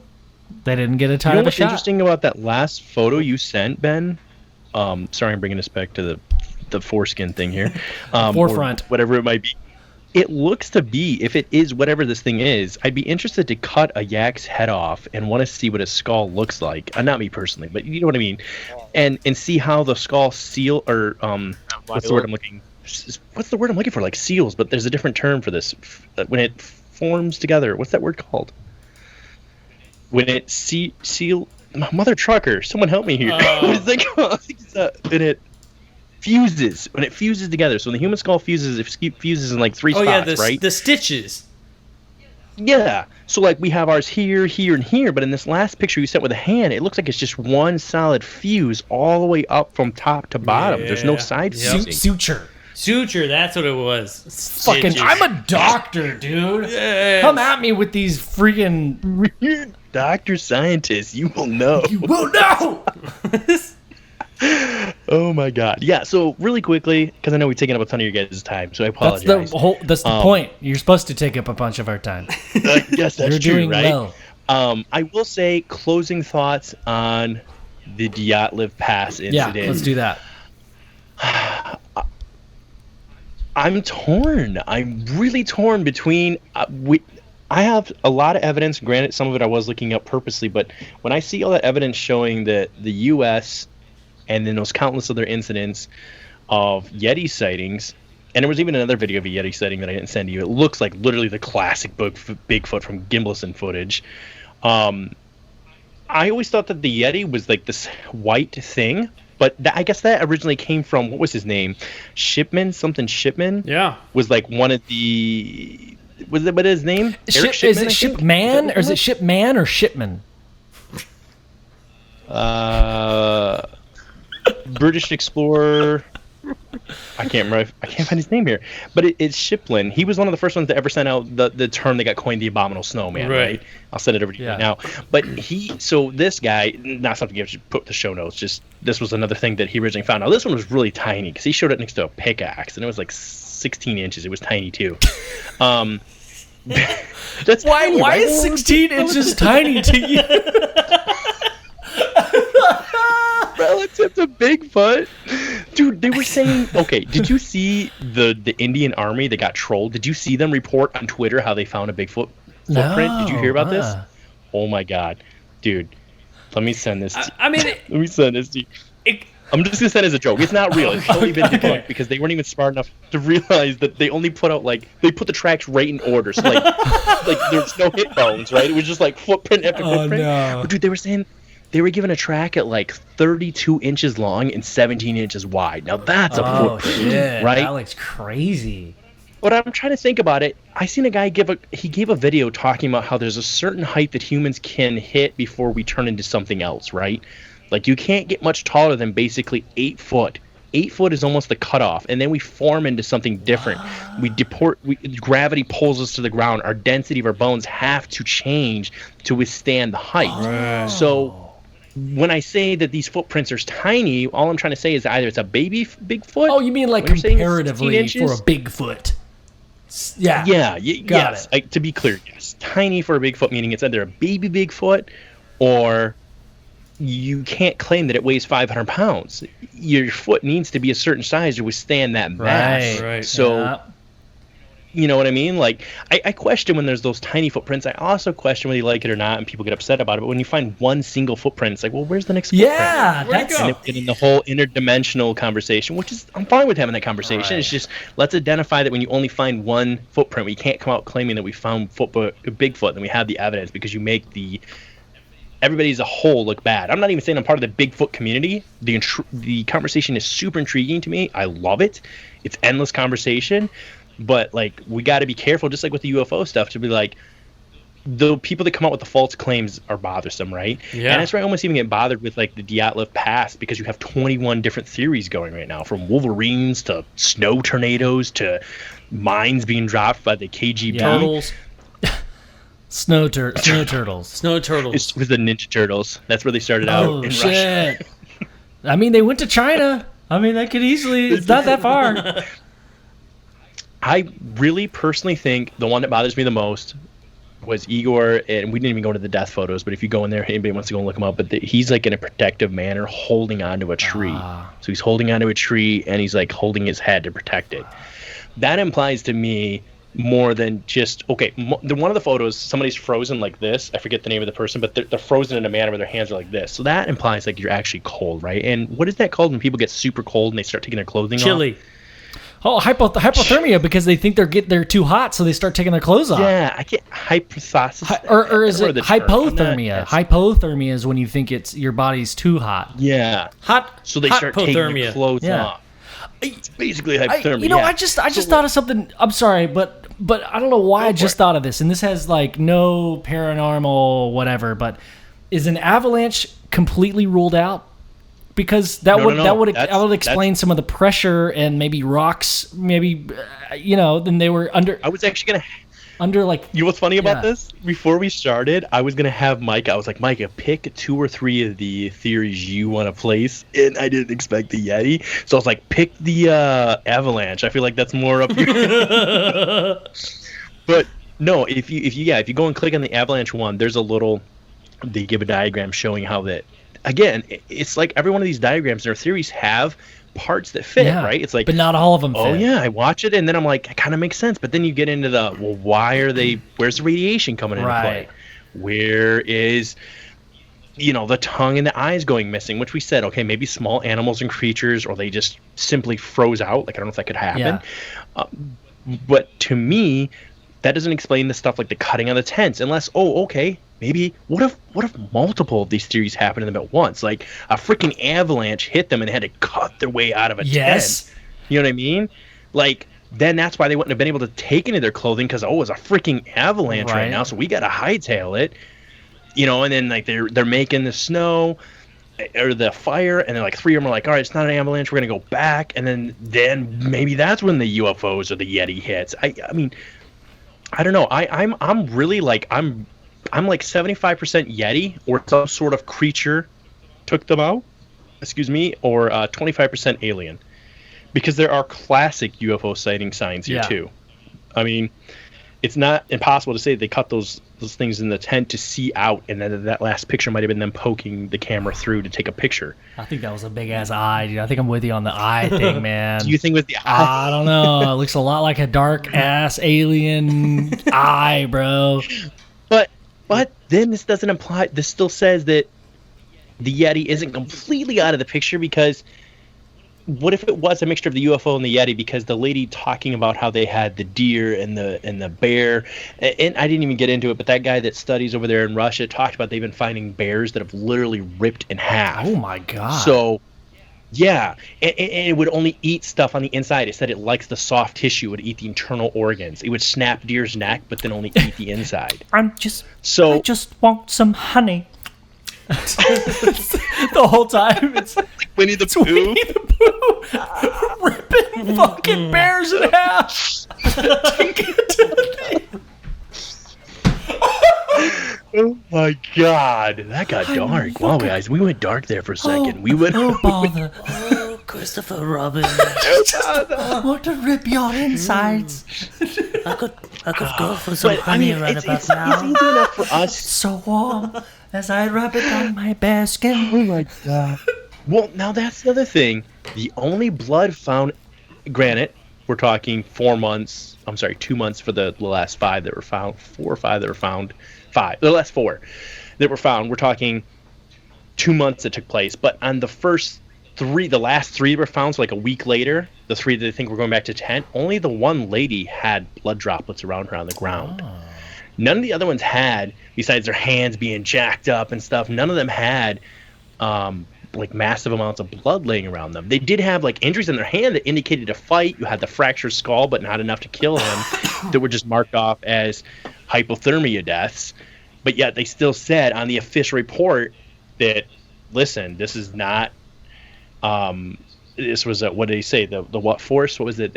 Undeniable natural force or something like that? What did he say it was? What did I say? What? I don't remember what I said. Something natural force of unexplainable. Oop. There it goes.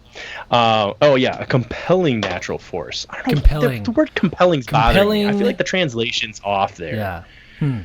I feel like that's a I mean, because what does compelling mean? Compelling means it's like you're. I mean, if something compels you to do something, it's kind of like it's forcing you. It's not really an option. So I don't know. That's fair enough. That's Like, a good it's definition of it. All I know is that, like I said, for myself, I'm gonna go 80% Yeti or unknown being, or I should say being creature, and I think the last 20% is chalked up to maybe some just really brutal, vicious alien encounter of some sort where they were just dropped. I'm drawing a blank on this. There was a story of a hunter that was like he worked in the oil field, and somebody called off late, so he went on an elk hunt. He got abducted, right? Gets taken up to this planet. He's talking about how he like got shrunk, and like caribou and elk and everything went in this freaking ship with him, and he went to this place where he thought it was going to be like breeding, and he thought that's why they turned him down, is because he had a vasectomy. And anyways, when they're putting him back, they literally, he noticed where he'd parked his truck. His truck was now in the middle of a swamp off of a 15-foot drop in a ravine. Like, it was in the middle of nowhere, and the alien just dropped him was like, well, peace, and dropped him like 15 foot. Like, he fell down a cliff, got busted up. He had a concussion, didn't know who he was. Yeah. But point being, that whole idea of aliens just being like, well, we couldn't use you, See you peace, later. and just like, Snip snap, snip snap. Oh man, yeah. I don't know if you know this, but So- aliens don't like commies. alien. Yeah. It was like messing commies up for Yeah. us. Because we had the treaty with Truman. Truman and the aliens made the treaty, and then they were like, well, let's go get some commies. That's not impossible. Yeah, dude. Mike, are you still sticking with out of all the evidence? Are you're leaning to the Yeti thing here too? You feel like something, at least an animal of some sort that we don't understand? Because it wasn't a bear, there was no prints, and a bear wouldn't have. Yes, a bear will just kill to kill, right? But a bear would have left clear evidence. There would have been prints, massive claw marks. You're not gonna have detailed. And that was the only one issue I did have with the Bigfoot Yeti idea. Is like, how big would a Bigfoot's hand be? Could it grab that tongue properly enough? Now, I did say her jaw was jacked up, and the bottom flesh was ripped out as well, so something with great force removed this tongue. But I don't know how big a Bigfoot's fingers are, supposedly, but I would be curious to see if a Bigfoot's fingers are even, you know what I mean, like good enough to get into your tongue. A lot Give of me your tongue. Is to see a Bigfoot's hand. Yeah, why did we not get that? We get Bigfoot Right. foot, right? Well, that would the She Squatchers did say that they were. I'm sorry. Go That ahead. would lead to believe that if we don't ever have handprints, that they're definitely bipedal, which rules out any evidence of them walking with their hands, like this video. I mean, I get it again, like the Russia video of the ape-like creature running with his fists on the ground. I don't know. Maybe shit, dude. I think it's Pokemon. It's a Pokemon.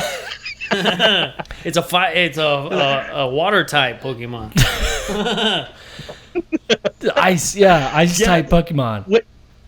What do you guys think of the people who, when we're talking about Bigfoot or Yeti? Now, Yeti, I haven't really heard as the whole term of the interdimensional thing. That seems to be a Bigfoot thing, and I kind of feel like that seems to be a more recent thing.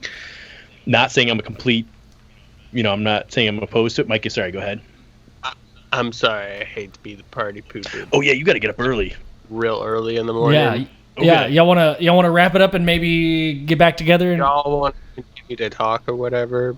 That's But Joe's probably got to get up early too. I don't know what time you got to be up, Joe. I work 4/10s, man, so I'm off on Fridays. Oh, well, I mean that's up to you like guys. 4/12s. If you guys want to wrap up and we set up another time, we can do that. I'm fine with talking about some other stuff, but that's complete. I don't have to work tomorrow, so that's up to you guys. If you guys want to wrap up, we can do that. Or if you want to hit a few more things, that's totally up to you guys. We're nearing 3 hours. I feel like that's more of a reason. Holy crap! Then we need to wrap up because there's gonna be like 2 people that listen. Yeah. Well, trust me, our hardcore listeners will listen to the very end. So. We've got about 5 of them, so we're good.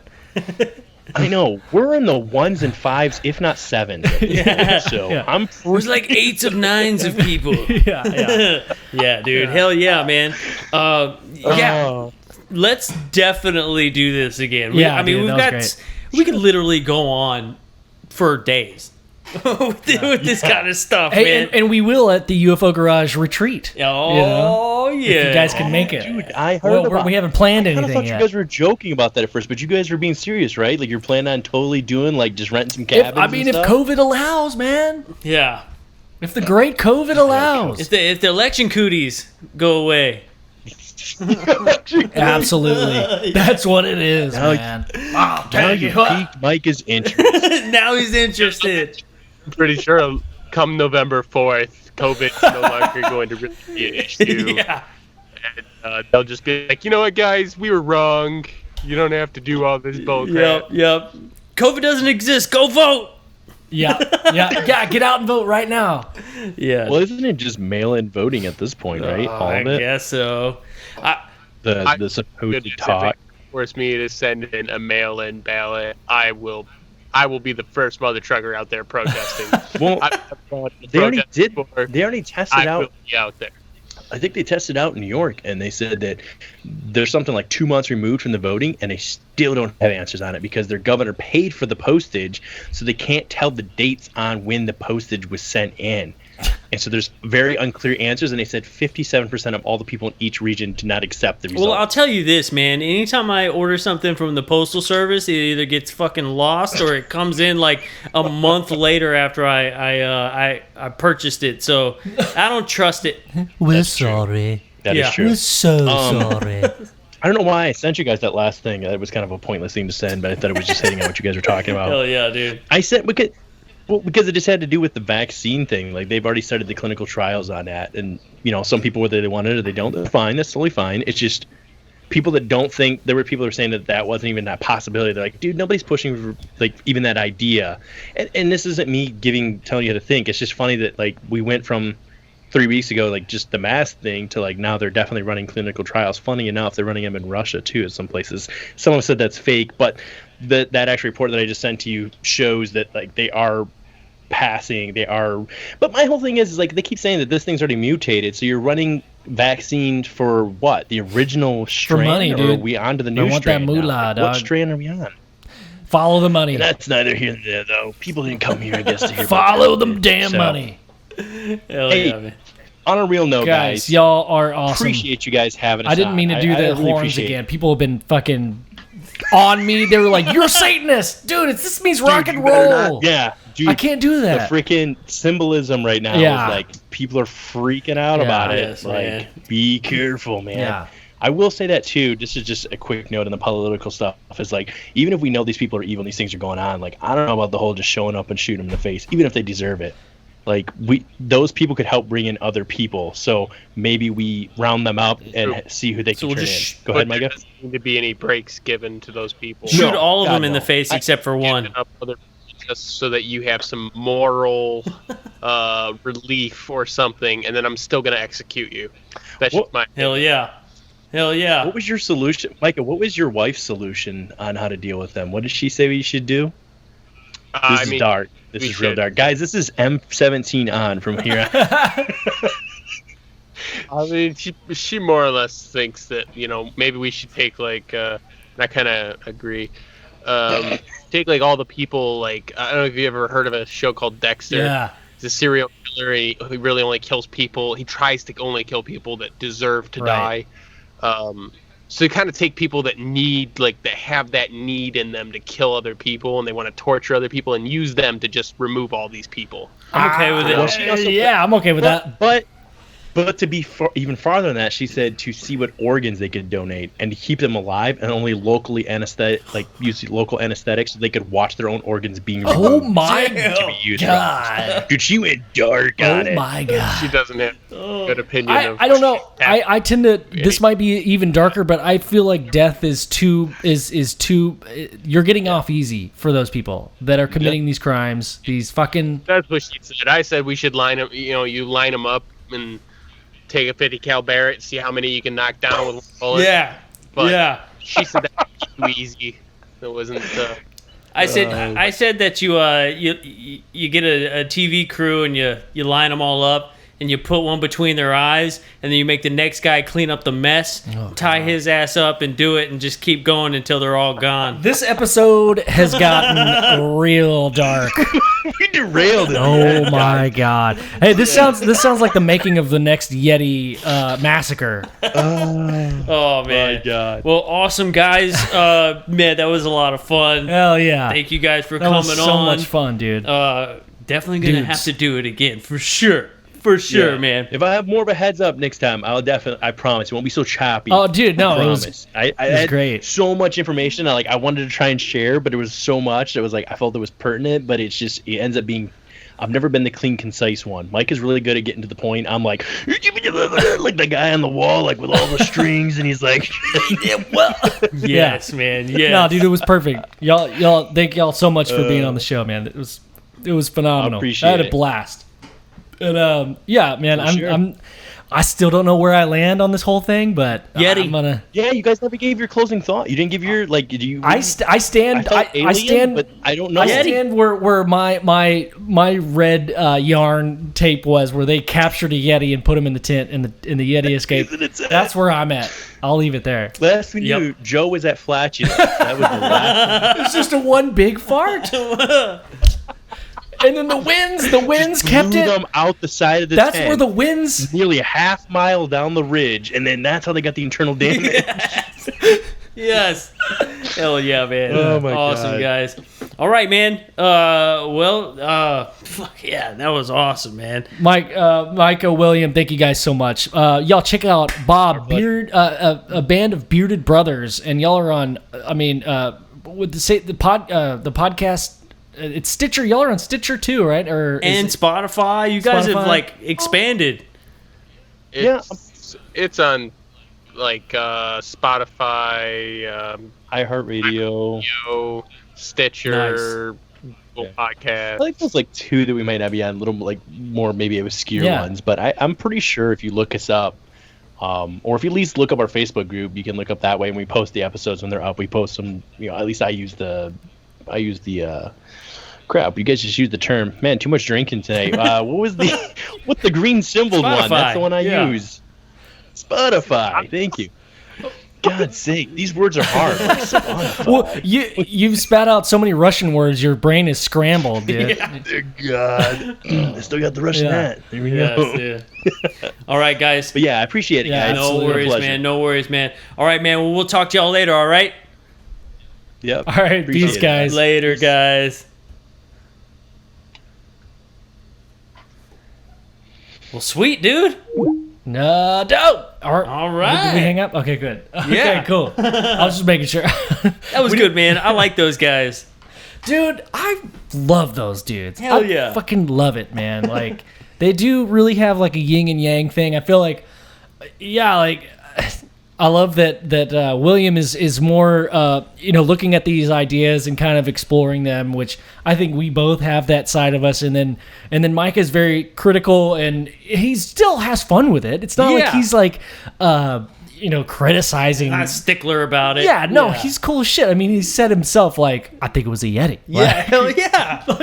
Oh, man, I just love those guys so much. Yeah, man, that story is just nuts. And William's right. There's so much to it. Yeah. And The Ryan Sprague episode of this, it was great. It was dramatized. They had like music and sound effects. Man, if y'all haven't if you guys listening haven't listened to that, go to Somewhere in the Skies and listen to that dramatized kind of. I mean, not to say that it wasn't well researched. I mean, and well put together. I mean, it was written amazing. Like, it's so good. It's like watching a TV show or a documentary. Yeah. But I feel like we did get to dive into a lot more details tonight. Oh yeah. And look at specific actual photos, man. So that's why I said this is going to take me a couple months to put together, because I definitely want to add all those photos. Yeah, dude. I wish we would have known, so I would have the screen ready too, and had signed in on my fucking computer. But anyway, No worries, man. But we'll post links and stuff to it so you guys can check it out. Yeah. Yeah, man. Hey. So we got a new partner with us, Redeemer CBD Oil. Hell yeah. If you are into CBD or you got stuff that ailments of the body, or you want to just use it to relax, check this stuff out. I personally have had it, and it is amazing. I slept like a freaking baby when I took this stuff. So relaxed, dude. So relaxed. Because waking up every 3 hours wanting milk? No. So, dude, I'm telling you, I used to smoke a lot of pot back in the day, like a whole lot of pot.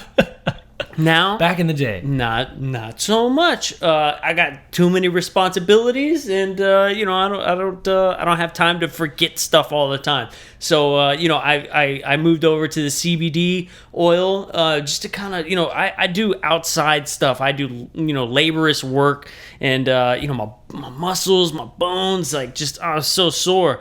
I got some of this small batch Redeemer CBD oil, and dude, I feel so good. It's it's just so pure. It's delicious. I love it. So if you guys are interested in that, check us out, UFOGaragePC.com, and check these guys out, man. I mean, this is some premium shit. It's legal. You could get it shipped anywhere. Yeah, right? you can get it shipped anywhere. And a lot of people were like, "Oh, they sell it at the gas station or my local, Blockbuster." Most of it's water. Blockbuster. Fuck. But I mean, I see places all the time that are selling CBD oil. This isn't that. This is amazing quality stuff. I mean, that you would get like from like a legit shop. So definitely check those guys out. Also, don't forget to check out Phoenix Shaving at phoenixshaving.com. I still use the soap every single day. I don't shave, obviously, because they also make stuff for your beard. So, they got a little bit of everything. So, guys, make sure you all check them out. Help and support them. These are small businesses. Yeah, and if you want 10% off, go to our website. You get 10% off by just clicking on that little button down there. Absolutely. And Redeemer is doing 15% off. Yeah, we got to update that link so people can actually get that. Yeah, we're going to update that link here pretty soon. So, but still, go check out the website. Go check them out. It's great stuff. I can't endorse it enough, honestly. I like what you were saying before I cut you off about the small business thing. Like, now more than ever. Now more than ever, dude. I mean, it's so important to support your local small businesses. Yeah. These guys, Redeemer is local here right out of Austin, Texas. Phoenix Shaving, obviously from Phoenix. So, but they're, it's small business, man. Support those guys. You could buy CBD off of Amazon, I'm pretty sure, but I would feel so much better like buying from people that are trying to earn a hard, like an honest living. And these guys are legit, and I can say I personally know these people, so they're not screwing around for sure. Legit stuff. So, but yeah, dude, you got anything else for tonight, man? I'm good, dude. That was fantastic. Well, shit, I had a blast. dude. You know that this was another episode of Fade to Black with Jimmy Church. No, this was Somewhere in the Skies with Ryan Sprague. No, I don't think so. I'm Clyde Lewis, and this was Ground Zero. This was From the Kingdom of Nye. No. Okay, here we go. I got it. This was another episode of UFO Garage. Peace.